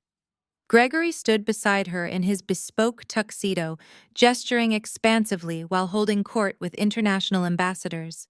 They were projecting the perfect image of an aristocratic American dynasty. They looked completely relaxed, believing their massive financial crime was securely buried under my ruined reputation. They were oblivious to the digital hurricane striking the royal treasury. I stood perfectly still just outside the grand ballroom, the heavy mahogany doors towering over me. The commander of the guard touched his earpiece, receiving a final silent confirmation from a superior inside the hall. He looked at me and gave a single sharp nod. Two massive royal guards stepped forward, placed their gloved hands on the brass handles, and shoved the heavy wooden doors violently open. The sound was like a thunderclap echoing through the cavernous space. The heavy doors slammed against the marble walls with a tremendous thud. The immediate impact was catastrophic.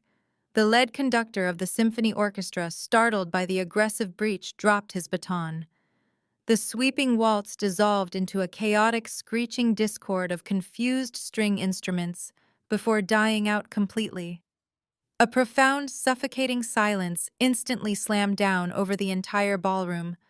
Hundreds of heads snapped toward the entrance simultaneously. The television cameras pivoted aggressively on their mechanical arms, zooming in to capture the sudden disturbance. The royal guests parted like the Red Sea, murmuring in shocked, hushed whispers. Right in the middle of the dance floor, Prince Harrison stopped moving. Melody froze mid-twirl, her silk gown settling heavily around her ankles. She turned her head toward the entrance, an annoyed aristocratic scowl forming on her lips, fully prepared to berate whichever clumsy servant had interrupted her globally televised spotlight. Instead, her eyes locked directly onto mine. The blood drained out of her face so fast she looked physically ill. I stepped across the threshold and walked into the grand ballroom. I was not the broken weeping addict they had described to the tabloids. I was not the jealous plain spinster they had laughed at in the hotel lobby. I wore a tailored white suit that radiated absolute lethal authority. I was flanked by 4 heavily armed members of the elite royal protection detail men who answered only to the king himself. My posture was impeccably straight, my expression an icy, unreadable mask. Every click of my heels against the polished marble floor echoed like a gunshot in the dead silent room. I walked with the slow, deliberate pacing of an apex predator cornering its prey. Across the room, Gregory dropped his champagne flute. The expensive crystal shattered against the floor, splashing vintage wine over his polished shoes. Brenda grabbed his arm, her emerald dress suddenly looking cheap and ridiculous as pure, unadulterated terror seized her features. They recognized the royal guards flanking me. They recognized the leather briefcase in my hand. They realized in one horrifying, paralyzing instant that I was not there to beg for an invitation. I was there as an emissary of the crown. I kept my eyes locked onto Melody as I advanced toward the center of the dance floor. The fake princess was trembling, her hands shaking so violently she had to grip his arm just to stay standing. She looked at the stolen diamond against her neck, then back to my face. It evaporated. The illusion of her royalty vanished into the cold air of the ballroom. I stood a mere 10 feet away from the center of the dance floor. The elite royal guards fanned out, forming a tight perimeter around me. The silence in the room was absolute and suffocating. No one dared to whisper. No one dared to move. The television cameras remained locked on my face, broadcasting this exact moment to millions of viewers watching from their living rooms across the globe. From the elevated royal dais at the far end of the Grand Hall, King Edward rose from his gilded chair. He was an imposing monarch who ruled with an iron grip on his nation's financial purity for 3 decades. The gold medals adorning his military uniform clinked softly as he descended the marble stairs. The guests bowed their heads instinctively as he passed, but his eyes remained entirely focused on me. He bypassed his son. He bypassed the trembling bride. He walked directly into my perimeter. King Edward stopped right in front of me. He did not look angry. He looked profoundly grave. He extended his right hand. I took it, and he offered a firm, respectful handshake that sent a shockwave of collective gasps rippling through the aristocratic crowd. "Thank you, Miss Williams," the king said, his voice echoing clearly across the cavernous ballroom. "Your exceptional service to the crown today will never be forgotten. You have saved this kingdom from a catastrophic breach of security." The words hung in the air, heavy and absolute. Gregory staggered backward, bumping into a waiter. Brenda covered her mouth with both hands, her eyes wide with a frantic, trapped panic.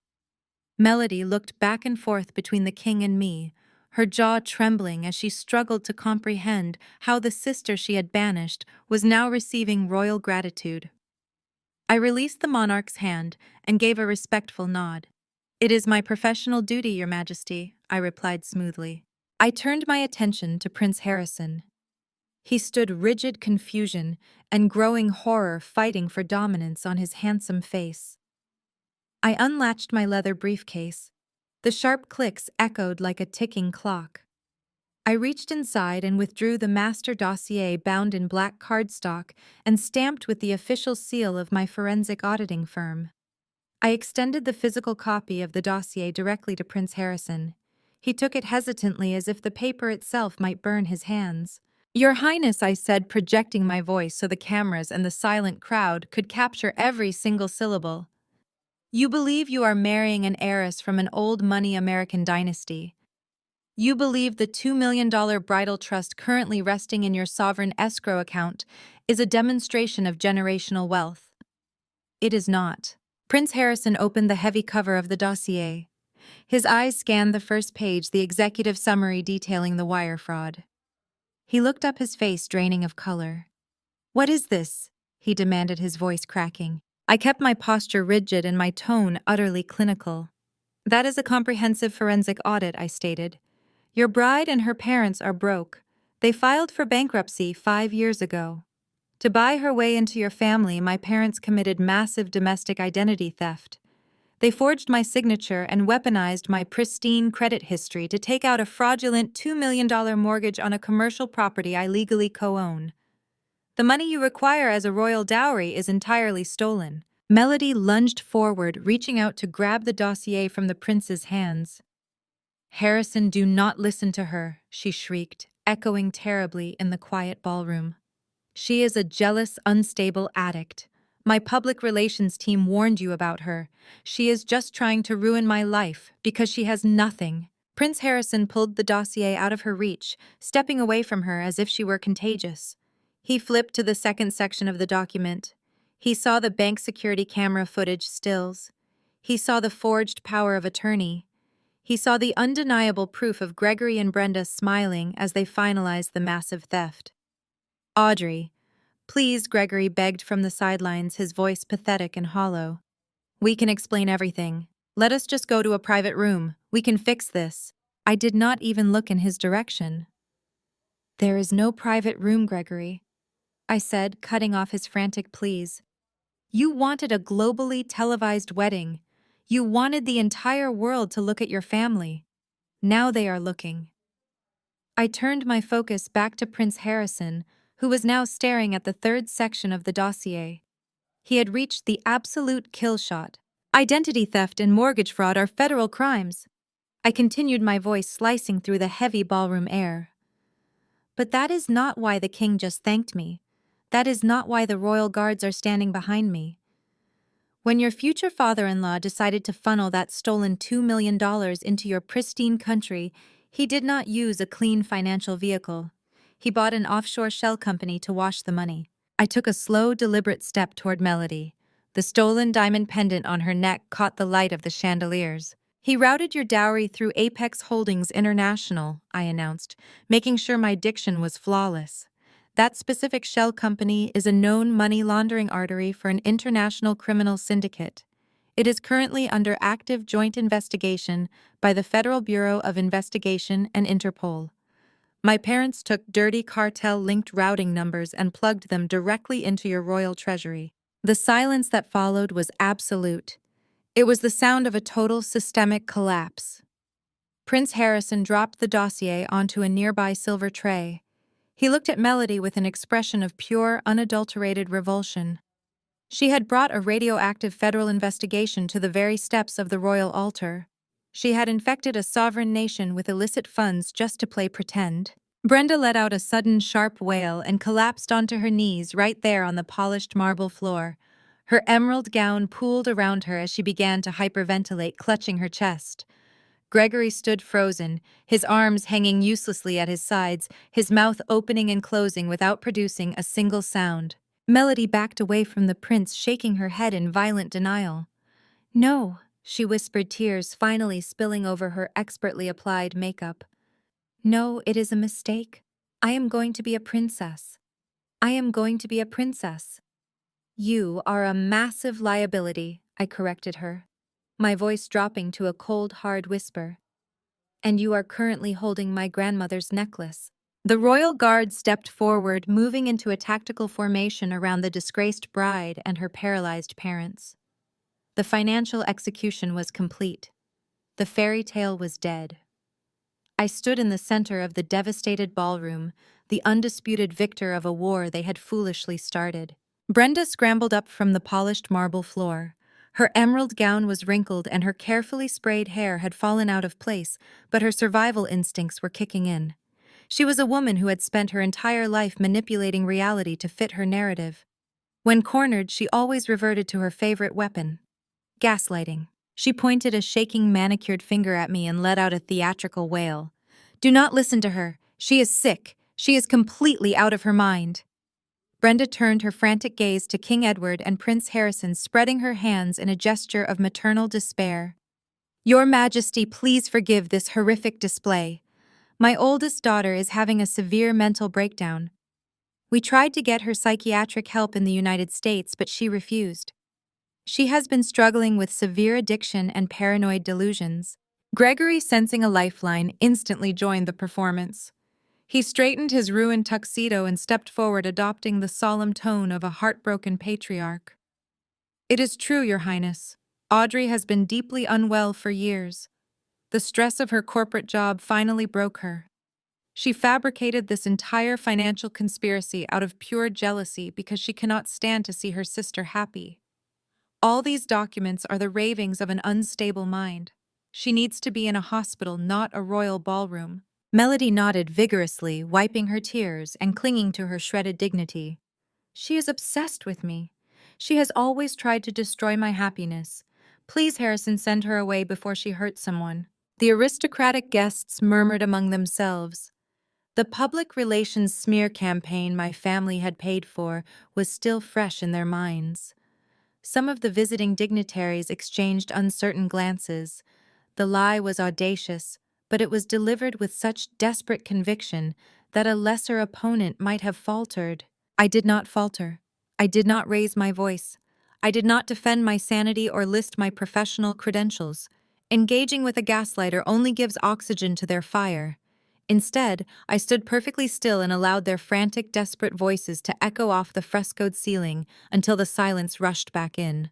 I turned slightly and made a deliberate, subtle nod toward a man standing just to the right of the king. He was the king's senior communications advisor.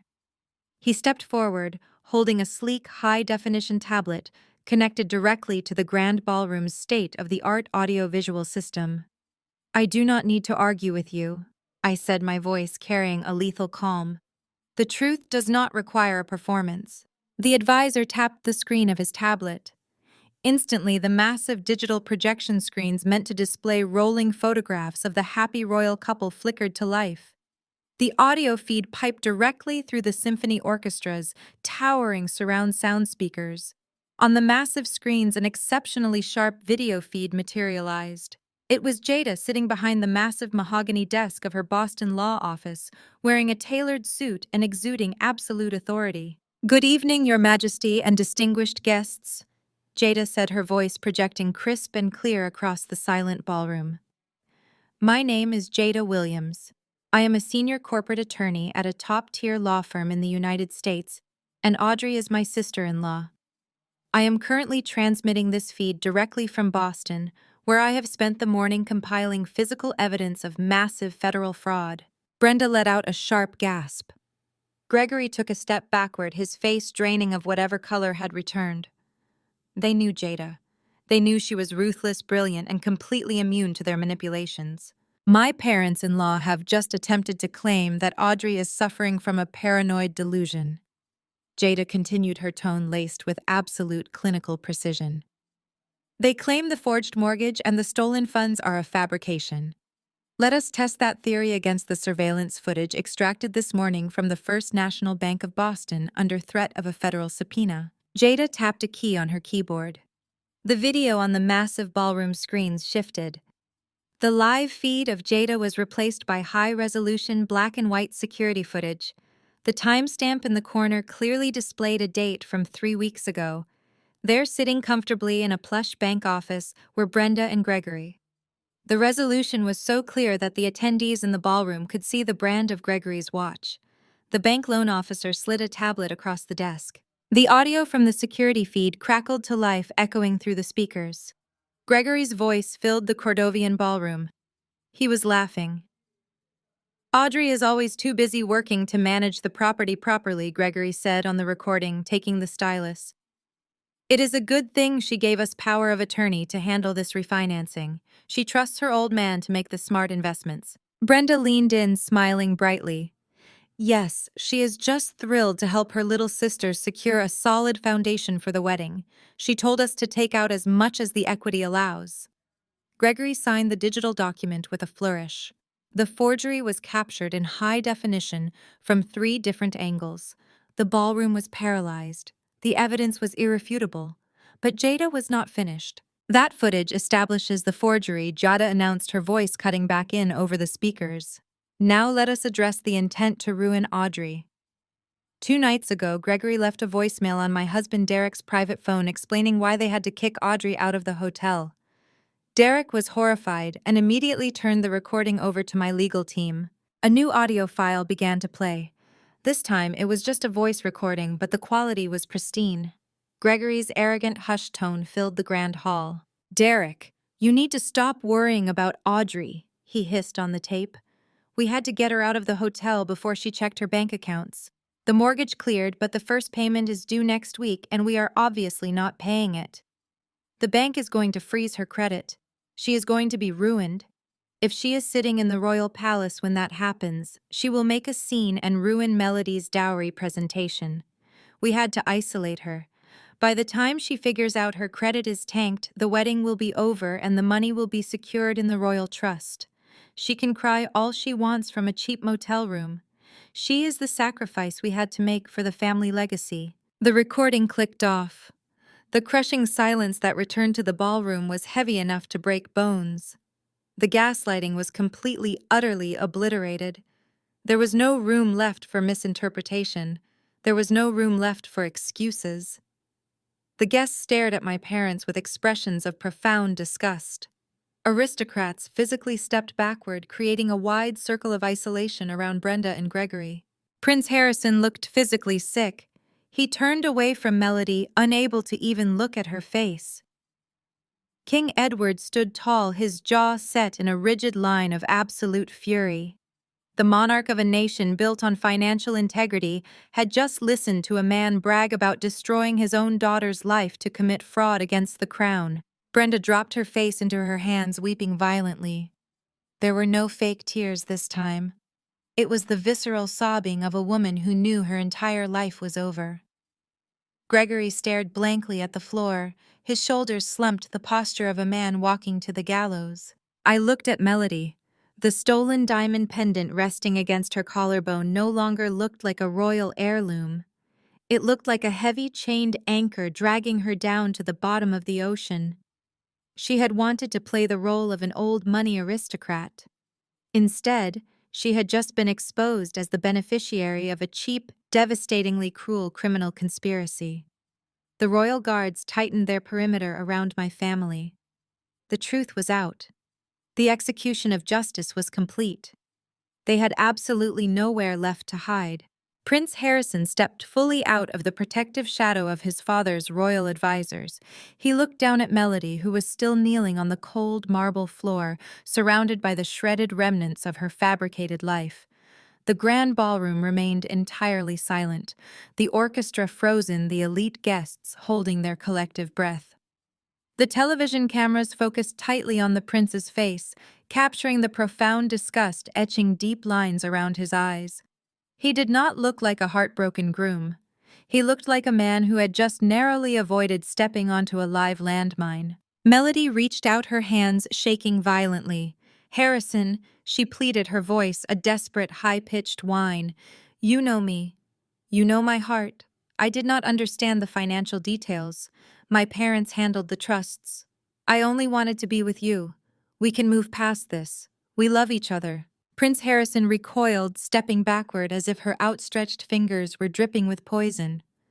"Do not dare speak to me of love," he said, his voice echoing with aristocratic finality. "You brought a federal money laundering syndicate to the gates of my home. You allowed your parents to funnel illicit criminal capital into my nation's sovereign treasury. You stole from your own sister and then stood before my family smiling while your public relations team attempted to destroy her sanity in the global press." He shook his head, looking at her white silk gown with absolute revulsion. "It is not just the lack of wealth that disgusts me, Melody. It is the profound, bottomless lack of character. You are a dangerous, reckless fraud. You are nothing but a parasite dressed in stolen silk." Melody let out a choked, agonizing gasp. She looked toward our parents, but Brenda and Gregory were currently pinned under the unrelenting gaze of the armed royal guards, completely incapable of offering their golden child any salvation. The aristocratic guests who had spent the last 2 days fawning over the beautiful American bride now looked at her with undisguised contempt. The high society elite of Cordovia valued pedigree and honor above all else, and my family had just demonstrated a horrifying absence of both. King Edward stepped forward, the gold embellishments on his military uniform catching the harsh glare of the television lighting. He raised his right hand, and a wave of absolute silence crashed over the room once again. He was the undisputed monarch of Cordovia, and he was about to deliver a legal execution on live international television. This institution is built upon the pillars of absolute integrity and unwavering transparency. King Edward announced, his voice booming through the grand hall with terrifying authority. "We do not tolerate deception, we do not harbor criminals, and we certainly do not allow our royal lineage to be contaminated by international fraud." The king looked directly at the television cameras, ensuring his decree would be recorded in the annals of global history. As sovereign of Cordovia, I hereby invoke my absolute executive authority regarding matters of the crown. This marriage was predicated on severe malicious fraud. It was orchestrated through domestic identity theft and international money laundering. Therefore, it is legally invalid. I decree this union annulled immediately. It is permanently void. Melody screamed a visceral, horrific sound that echoed against the frescoed ceilings. No, you cannot do this. I am a princess. We said our vows. I am your wife, Harrison. You are a trespasser. The king corrected her, his tone dropping to a lethal whisper. And you are currently in possession of property belonging to the crown. King Edward gave a sharp, definitive nod to his right. The head of royal protocol, a stern, formidable woman flanked by two female security officers, stepped forward. They moved with mechanical, ruthless efficiency. They approached Melody, who was now sobbing hysterically on the floor. The protocol officer reached down and grasped the heavy diamond-encrusted tiara resting in Melody's perfectly styled hair. Melody tried to pull away, clutching her head, but the security officers firmly held her shoulders in place. With a sharp upward motion, the protocol officer unpinned the tiara, tearing several strands of blonde hair in the process. Melody shrieked as the physical symbol of her aristocratic delusion was violently ripped away from her. The officer placed the priceless artifact onto a velvet tray, held by an attending servant. Next, the officers demanded her hands. Melody sobbed violently, but she had absolutely no leverage against the armed security detail. They systematically stripped the heavy diamond rings from her fingers. They unclasped the platinum bracelets from her wrists.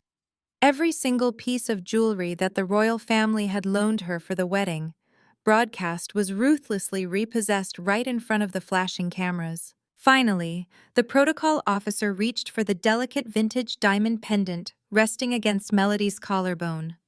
The heirloom she had stolen from me in the hotel room just 48 hours prior.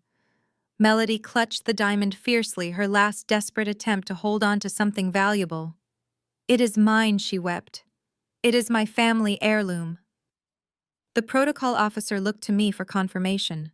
I took 2 slow, deliberate steps forward, closing the distance between myself and my shattered sister. "That belongs to me," I stated, my voice cutting through her hysterical sobbing. "You took it from my neck and told me a future princess deserved it more. You are not a princess, Melody. You are just a criminal waiting for a federal indictment." The security officer forcefully pried Melody's fingers open.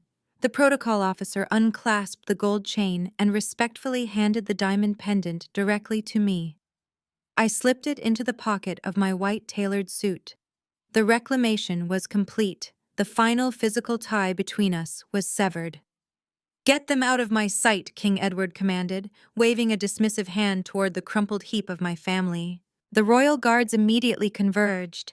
2 massive officers hauled Gregory up by the lapels of his ruined tuxedo.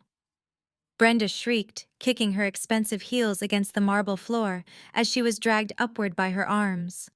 Melody was pulled to her feet, sobbing so violently she could barely stand her white silk gown, now stained and crushed under the weight of her massive humiliation. "You are being expelled from the Principality of Cordovia," the commander of the Royal Guard informed them, his voice devoid of any sympathy.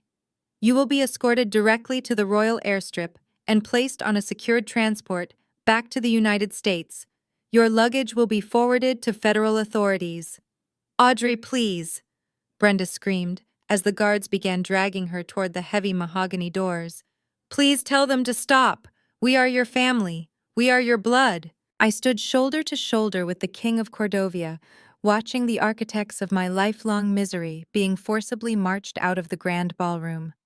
I did not blink. I did not flinch. I let the absolute finality of my revenge wash over me. "My blood is in Boston working on a federal complaint," I replied, knowing Jada was watching the live feed. "Have a safe flight home."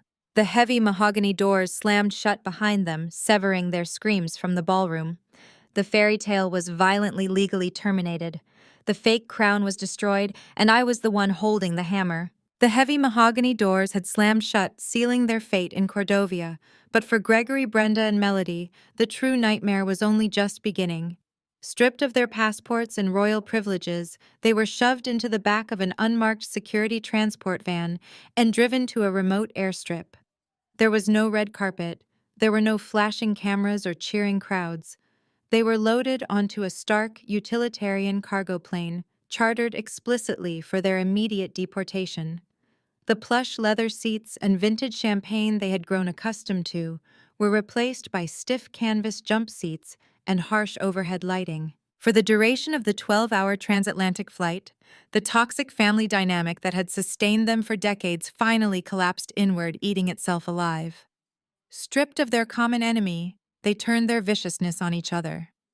Melody sat shivering in the corner, her ruined silk wedding gown stained with spilled wine and dirt from the marble floor. She shrieked at her parents, blaming their cheap, sloppy financial scheming for destroying her one chance at global aristocracy. She screamed that they had ruined her life completely, ignoring the fact that she had gleefully participated in the destruction of mine. Brenda wept hysterically, not out of remorse but out of absolute self-pity. She rocked back and forth, mourning the loss of her emerald gowns, her country club status, and the bragging rights she had banked on. She lashed out at Gregory, accusing him of being a reckless fool who could not even execute a simple mortgage fraud without getting caught by a forensic accountant. Gregory paced the narrow metal floor of the cargo hold, his ruined, bespoke tuxedo hanging off his shoulders like a garbage bag. He was sweating profusely, trying to spin a new web of lies. He kept muttering that they could fix this. He insisted they just needed to hire a defense attorney back in Boston, file for bankruptcy a second time, and claim that Audrey had willingly given them the funds before having a sudden change of heart. He actually believed his own delusions. He thought the American justice system would treat this as a simple family dispute over a property loan. He had absolutely no comprehension of the catastrophic federal avalanche Jada had initiated. The cargo plane began its steep descent into New York. The Manhattan skyline broke through the clouds, a towering monument to the financial power I wielded. As the landing gear hit the tarmac at John F. Kennedy International Airport, Gregory adjusted his tie and told his wife and daughter to stand up straight. He commanded them to keep their heads down, grab a taxi, and retreat to their estate in Connecticut. He promised them they would lay low for a few months, let the tabloid scandal die down, and rebrand themselves. He honestly expected to slink away in shame and hide behind the gates of their suburban mansion. The plane taxied away from the commercial gates, rolling toward an isolated, highly secure customs terminal reserved for flagged international deportations. The heavy metal doors of the aircraft whined open. A steep set of metal stairs was rolled up to the exit. Gregory stepped out first, projecting a pathetic, crumbling aura of false confidence. Brenda followed, holding her designer handbag like a shield, while Melody trailed behind, clutching the torn skirts of her wedding dress. They walked down the metal stairs, expecting to find a bored, sleepy customs agent ready to stamp their temporary entry papers. Instead, they stepped onto the tarmac and walked directly into a heavily armed federal ambush. The private terminal was swarming with federal law enforcement. Over 24 agents wearing navy blue windbreakers emblazoned with the bright yellow letters of the Federal Bureau of Investigation stood in a perfectly coordinated tactical blockade. Flanking them were representatives from the Department of Homeland Security and financial crimes investigators from the Treasury Department. The flashing red and blue lights of unmarked federal vehicles illuminated the dark tarmac, casting harsh, terrifying shadows across my family's faces. Gregory froze, his polished shoes locking onto the concrete. The false confidence evaporated from his body in a single paralyzing heartbeat. Brenda let out a high, strangled gasp, dropping her designer handbag onto the tarmac. Melody backed up against the metal railing of the stairs, her eyes wide with a frantic, animalistic terror. They were finally looking at the real-world consequences of their aristocratic cosplay. A senior FBI special agent stepped forward from the barricade. He did not look amused, and he certainly did not care about their country club status. He held a thick stack of federal warrants in his left hand, the exact documents Jada had pushed through the federal court system while they were in the air. Gregory Williams, Brenda Williams, and Melody Williams, The agent announced, his voice booming over the roar of distant jet engines. "You are all being placed under immediate federal arrest." "Wait, there is a misunderstanding?" Gregory stammered, raising his hands in a pathetic gesture of surrender. "We have a family dispute regarding a property loan. We have lawyers. You cannot do this." The agent did not even blink. He signaled to his tactical team. 6 heavily armed agents moved forward with absolute terrifying precision. They grabbed Gregory by the shoulders, spinning him around and slamming his chest against the side of the transport plane. "Gregory Williams, you are being charged with severe wire fraud, aggravated domestic identity theft, and bank fraud." The agent read from the warrant, his voice cutting through the cold airport air. "Furthermore, you are facing multiple counts of international money laundering in direct connection to a blacklisted Cayman Islands criminal syndicate currently under Interpol surveillance." The metallic, heavy click of steel handcuffs echoed across the tarmac. Gregory let out a pathetic, broken sob as the cold steel locked his wrists securely behind his back. 2 female agents grabbed Brenda, ignoring her hysterical screams. She thrashed and kicked, begging them to let her go, shrieking that she was a respectable woman and that her daughter was an executive accountant. The agents efficiently pinned her arms and slapped the cuffs onto her wrists, reading her the exact same list of devastating federal charges. She was an active co-conspirator in the $2 million theft, and the federal government was treating her as a high-level flight risk. Finally, the agents converged on Melody. The bride attempted to use her fabricated status one last time. "You cannot touch me," she screamed, thrashing against the officers. "I am a Cordovian royal. I have diplomatic immunity. Call Prince Harrison. Call the king." The arresting agent let out a dry, humorless scoff. "You are an unemployed American citizen holding $2 million of cartel-linked money in a fraudulent trust," he corrected her sharply. "Turn around and put your hands behind your back." Melody wept violently as the handcuffs snapped shut over the sleeves of her ruined silk gown. The fairy tale bride was now fully restrained, treated exactly like the common criminal she was. The agents grabbed them by their arms and began the humiliating perp walk across the tarmac. They were paraded past the flashing lights of the federal vehicles, their faces captured by the dash cameras of the arresting officers. They had wanted the entire world to look at them. They had wanted to be the center of international attention. Now they were getting exactly what they asked for. There would be no sprawling Connecticut estate to hide in. There would be no expensive lawyers to bail them out because the FBI was currently seizing every single asset they owned. They were being shoved into the back of federal transport vans, headed directly to a maximum security holding facility in Manhattan. Their lives of luxury manipulation and unchecked toxicity had officially reached their terminal destination. While my biological family was being processed through the bleak, sterile intake rooms of a federal detention center in Lower Manhattan, I was experiencing a very different kind of homecoming. I flew back to New York 48 hours after the royal annulment on a commercial flight paid for by my own legitimate funds. I did not need a private jet to validate my worth. When my heels clicked against the polished floors of the terminal at John F. Kennedy Airport, there were no tactical teams waiting in the shadows. There was only the quiet, absolute certainty of a woman who had just executed a flawless checkmate on an international stage. The next morning, I walked through the towering glass doors of my auditing firm's headquarters on Wall Street. Just days prior, my corporate access had been revoked, and my reputation hung in the balance of a vicious tabloid smear campaign. Today, the atmosphere was entirely unrecognizable. The security guards at the front desk practically stood at attention as I approached. Whispers followed me through the sleek modern corridors. The news of the Cordovian scandal had shattered the global financial sector. Everyone in the building knew that I was the lone forensic accountant who had traced the cartel funds and prevented a sovereign economic collapse. My phone buzzed with an urgent calendar invite before I even reached my desk. Mr. Campbell, my managing partner, was requesting my presence in the executive boardroom. I did not rush. I took my time pouring a cup of coffee, savoring the rich aroma, before taking the elevator to the top floor. When I pushed open the frosted glass doors of the boardroom, the entire executive committee was seated around the massive oak table. Mr. Campbell stood up immediately, his face a complex mixture of profound relief and deep professional embarrassment. "Audrey!" He began, his voice carrying a deferential tone I had never heard him use before. "We owe you a monumental apology. The internal investigation is obviously closed. The Federal Bureau of Investigation contacted our legal department yesterday to commend the absolute precision of your dossier. You did not just protect the firm.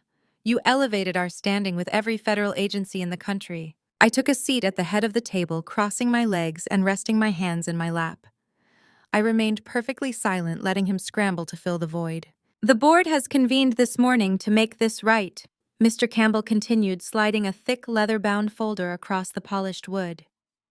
"We are offering you immediate reinstatement with full back pay. But beyond that, we are offering you an accelerated elevation to senior partner. You will have your own division, complete autonomy, and a compensation package that reflects your indispensable value to this organization." I opened the folder. The numbers printed on the contract were staggering. It was the kind of partnership offer accountants spent 30 years bleeding for. Before I could respond, my phone chimed with a secure incoming transmission. I glanced at the screen. The sender was the Cordovian Ministry of Finance, acting under the direct executive authority of King Edward.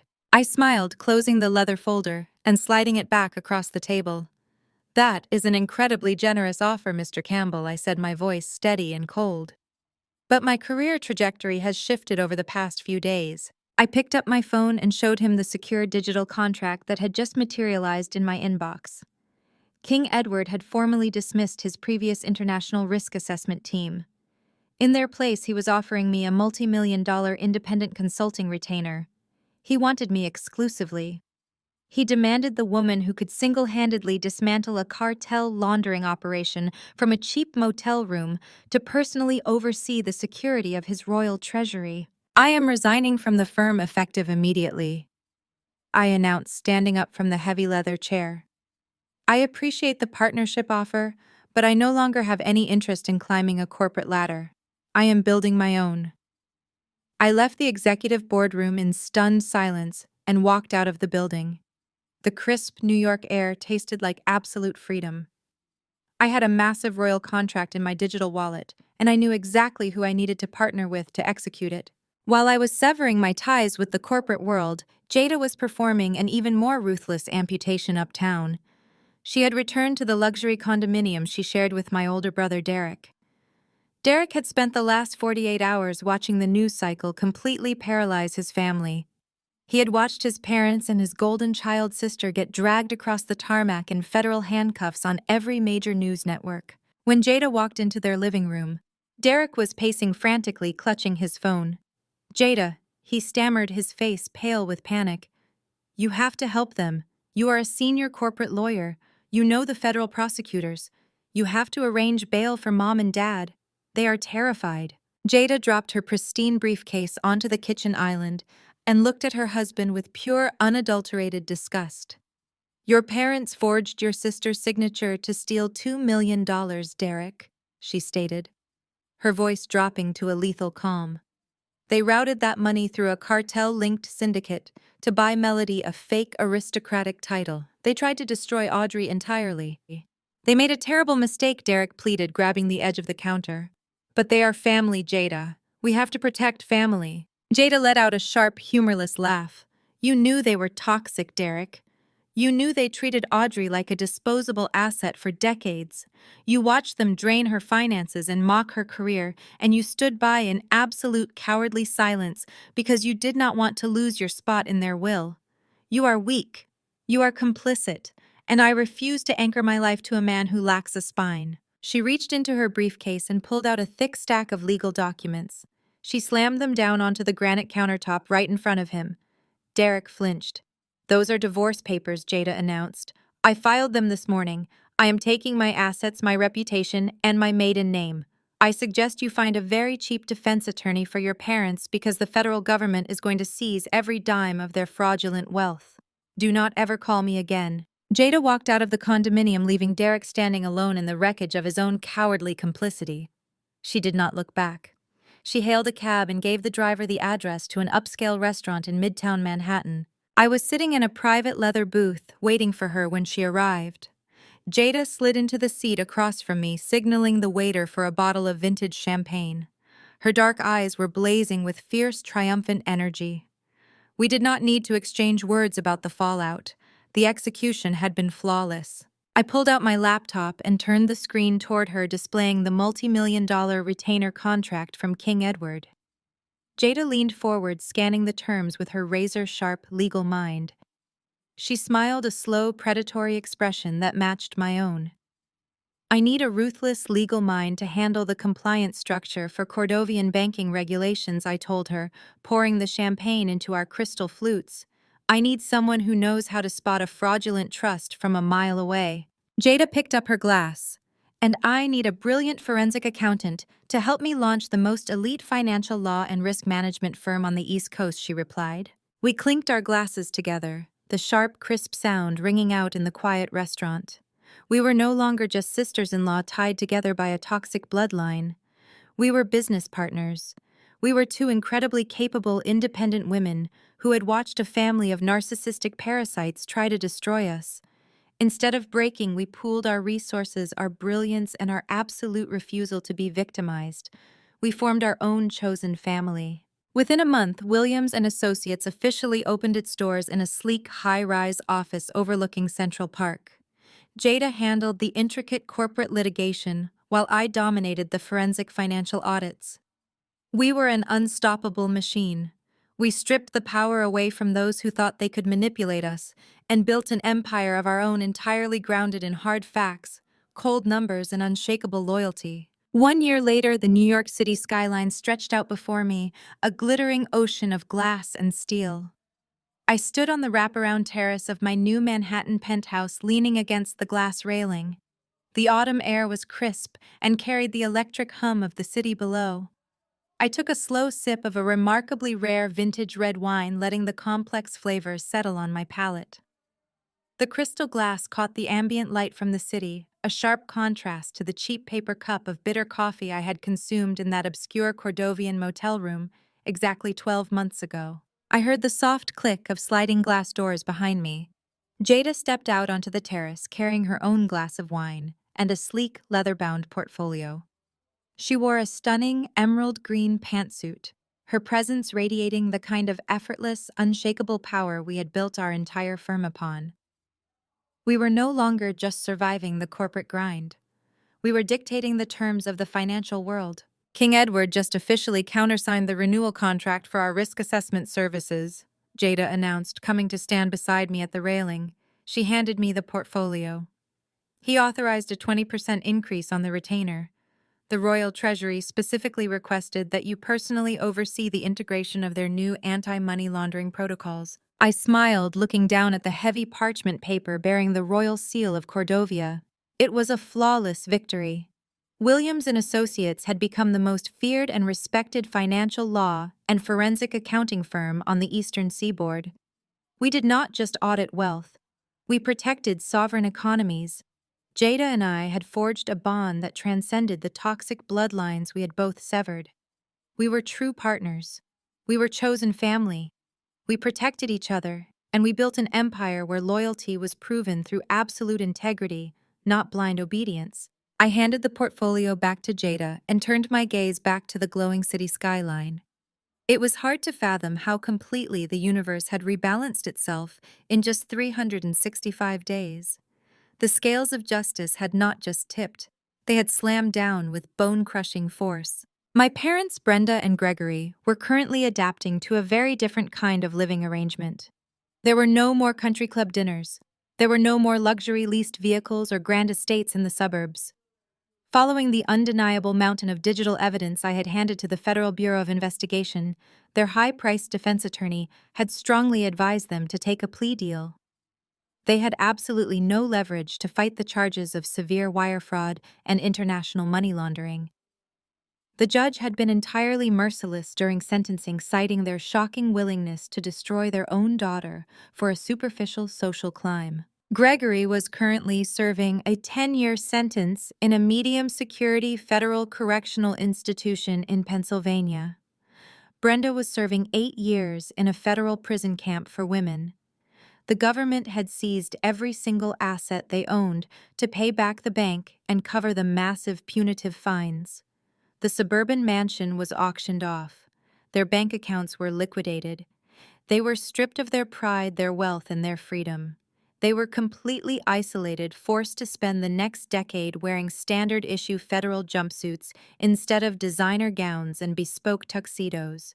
And then there was Melody. The spectacular implosion of her royal fairy tale had left her entirely radioactive in high society circles. The annulment had been swift and brutal. King Edward made certain that the global press knew exactly why the American bride had been expelled from Cordovia. The elite aristocrats and wealthy socialites Melody had spent her entire life desperately trying to impress now treated her like a contagious disease. No billionaire wanted to be associated with a woman whose family had attempted to funnel cartel money into a sovereign treasury. Without our parents' stolen funds to subsidize her lavish lifestyle, Melody had crashed into a harsh, unforgiving reality. Bankruptcy had wiped out whatever scraps she had left. Last I heard, my former golden child sister was working a minimum-wage retail job at a luxury department store on Fifth Avenue. She spent her days folding the exact silk dresses she used to buy and ringing up the credit cards of the wealthy women she used to envy. She had to smile and serve the very people who had watched her global humiliation on television. She had no prince. She had no trust fund. She had no family to bail her out. She had nothing but the agonizing daily reminder of the empire she had lost because she decided to steal my grandmother's necklace and throw me out on the street. As for Derek, he had quietly faded into total obscurity.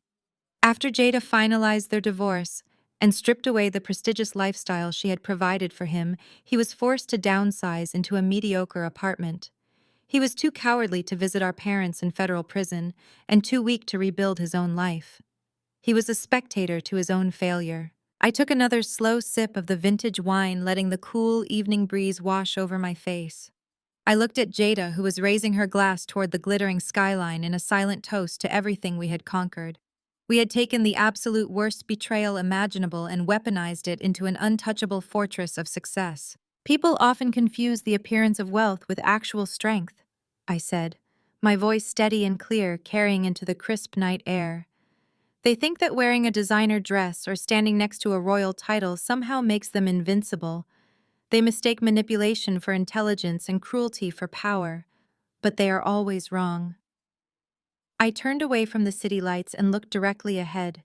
True power is not a borrowed crown. It is knowing exactly how to follow the money. Thank you so much for joining me on this incredible journey. Navigating a toxic family dynamic can be one of the most isolating and devastating experiences a person can face, but you do not have to carry their burdens forever. Have you ever had to draw a massive line in the sand and set a hard, permanent boundary with a toxic family member who tried to manipulate your life? How did you finally break free from their control and reclaim your own power? I would absolutely love to hear your stories of survival and success in the comments section down below. Your experiences matter, and your strength can inspire someone else who is currently fighting their own battle. If you enjoyed this story and want to hear more content about overcoming betrayal and building a beautiful independent life, please hit that like button and subscribe to the channel. Stay strong, trust your own instincts, and always remember your true worth. The harrowing journey of Audrey facing her family's ultimate betrayal illuminates a profound truth about personal empowerment and resilience. When her parents and sisters systematically stripped away her familial safety net to construct a fragile illusion of aristocratic wealth, they operated under the arrogant assumption that she would silently crumble under the weight of their massive deception. However, the core lesson embedded in this narrative is that authentic power cannot be stolen, forged, or married into. It is meticulously built through independent, specialized skill and unshakable integrity. Audrey's survival did not depend on waiting for a miraculous apology or hoping the royal family would eventually notice the glaring injustice. Instead, she actively leveraged the very tools she had cultivated throughout her entire professional life: her brilliant forensic accounting expertise, and her unwavering self-reliance to methodically dismantle their fraudulent empire. The story powerfully demonstrates that while toxic individuals might try to hijack your financial resources to buy themselves a temporary crown, they can never steal the intrinsic competence and sharp intelligence that generated those resources in the first place. Furthermore, the story teaches us that severing ties with toxic bloodlines is never an act of defeat, but rather the ultimate declaration of self-worth. By refusing to play the obedient victim, Audrey transformed her deepest, most painful betrayal into an unparalleled opportunity to forge a chosen family based on mutual respect, professional equality, and genuine loyalty. We are reminded that our value is never determined by those who blindly exploit us, but by our ability to stand firmly in our truth and rebuild our lives entirely on our own terms. True security relies exclusively on your own capabilities, placing you far beyond the reach of those who only seek to drag you down. Take a moment today to evaluate your own personal boundaries. Invest deeply in your independence and refuse to let anyone else dictate your worth.